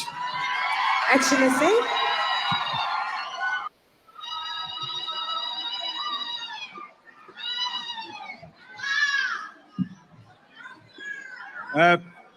First of all, I must agree with Mr. Tau when he said growth and development is difficult to see. I agree. Growth and development is difficult to see in the Eastern Cape. Half the province is unemployed and 70% of the youth are unemployed. It's very difficult to see. Refugees must be treated humanely, but refugees do not deserve South African ID books. Neither do people from our neighboring countries deserve ID books that they buy for 2,500 Rand and come across the rivers into our country every payday. Bamkelisasa. We cannot afford that. I want to just conclude by saying, and I want to be very frank, and I told the Vice-Chancellor that I was going to say this, because we must be honest about where we find our country. The state of our country is no better or worse reflected by the current state of this once iconic university and great institution of continental learning. Sadly, and I say this without prejudice, Fort Hare is now renowned for exclusion of students who are not funded. Students are wondering where their next meal is going to come from, and they're being evicted by their landlords. The university is known and renowned for issuing questionable degrees to politicians. It's renowned for fraud and corruption and murder and assassination and racketeering. Tragically, this is a microcosm and a reflection of what our country has become, and that has become under the ANC. So if I might pirate a quotation from Brutus in William Shakespeare, and I want to say that I didn't come here to praise the ANC. We came here with my colleagues to remove the ANC from government. Thank you. Thank you, Mr. Khalid. Mr. Shivambu. No, thank you very much to the University of Fort Hare for hosting us. That is the only reason why we came, is because this was hosted by the University of Fort Hare. And we want to thank the people of the Eastern Cape for the growing support that we are giving to the EFF. We are definitely going to be the #1 political party after the 30th of May. If we're not #1, we're going to be #2. The young people, particularly those of you who are organized in SASCO, ANC, Click, we were there before. But we always subside to logic. We do not just follow things as they are. Your sole reason not to vote for the ANC is just to read their manifesto. They are saying they're going to create 2.2 million jobs in the next 5 years when there's 11 million unemployed people. So only two out of the 10 unemployed people are going to be given jobs. That is their plan, which is not going to materialize in any way. So if you still are going to vote for the ANC, you are just voting for joblessness and hopelessness and no direction. There's nothing that is going to happen under these people. The less said about this multi-party charter, the better. Because these are not political parties. They are puppets of the Oppenheimers. All of them. And you know what are the interests of the Oppenheimers. They want to keep the status quo. In the genealogy of the Oppenheimers is Cecil John Rhodes, who ravaged this country. The wealth of the Oppenheimers came through the rape, through the savaging of our country. We as a generation will never allow, they must never allow that to happen. Let's appreciate a simple thing that those of you even from the different political parties, politics is not like football where you support Kaizer Chiefs even when it's losing games every day. We must always listen to logic, and the logic comes from the economic freedom fighters that let's make this 2024 to about 1994. Amanda!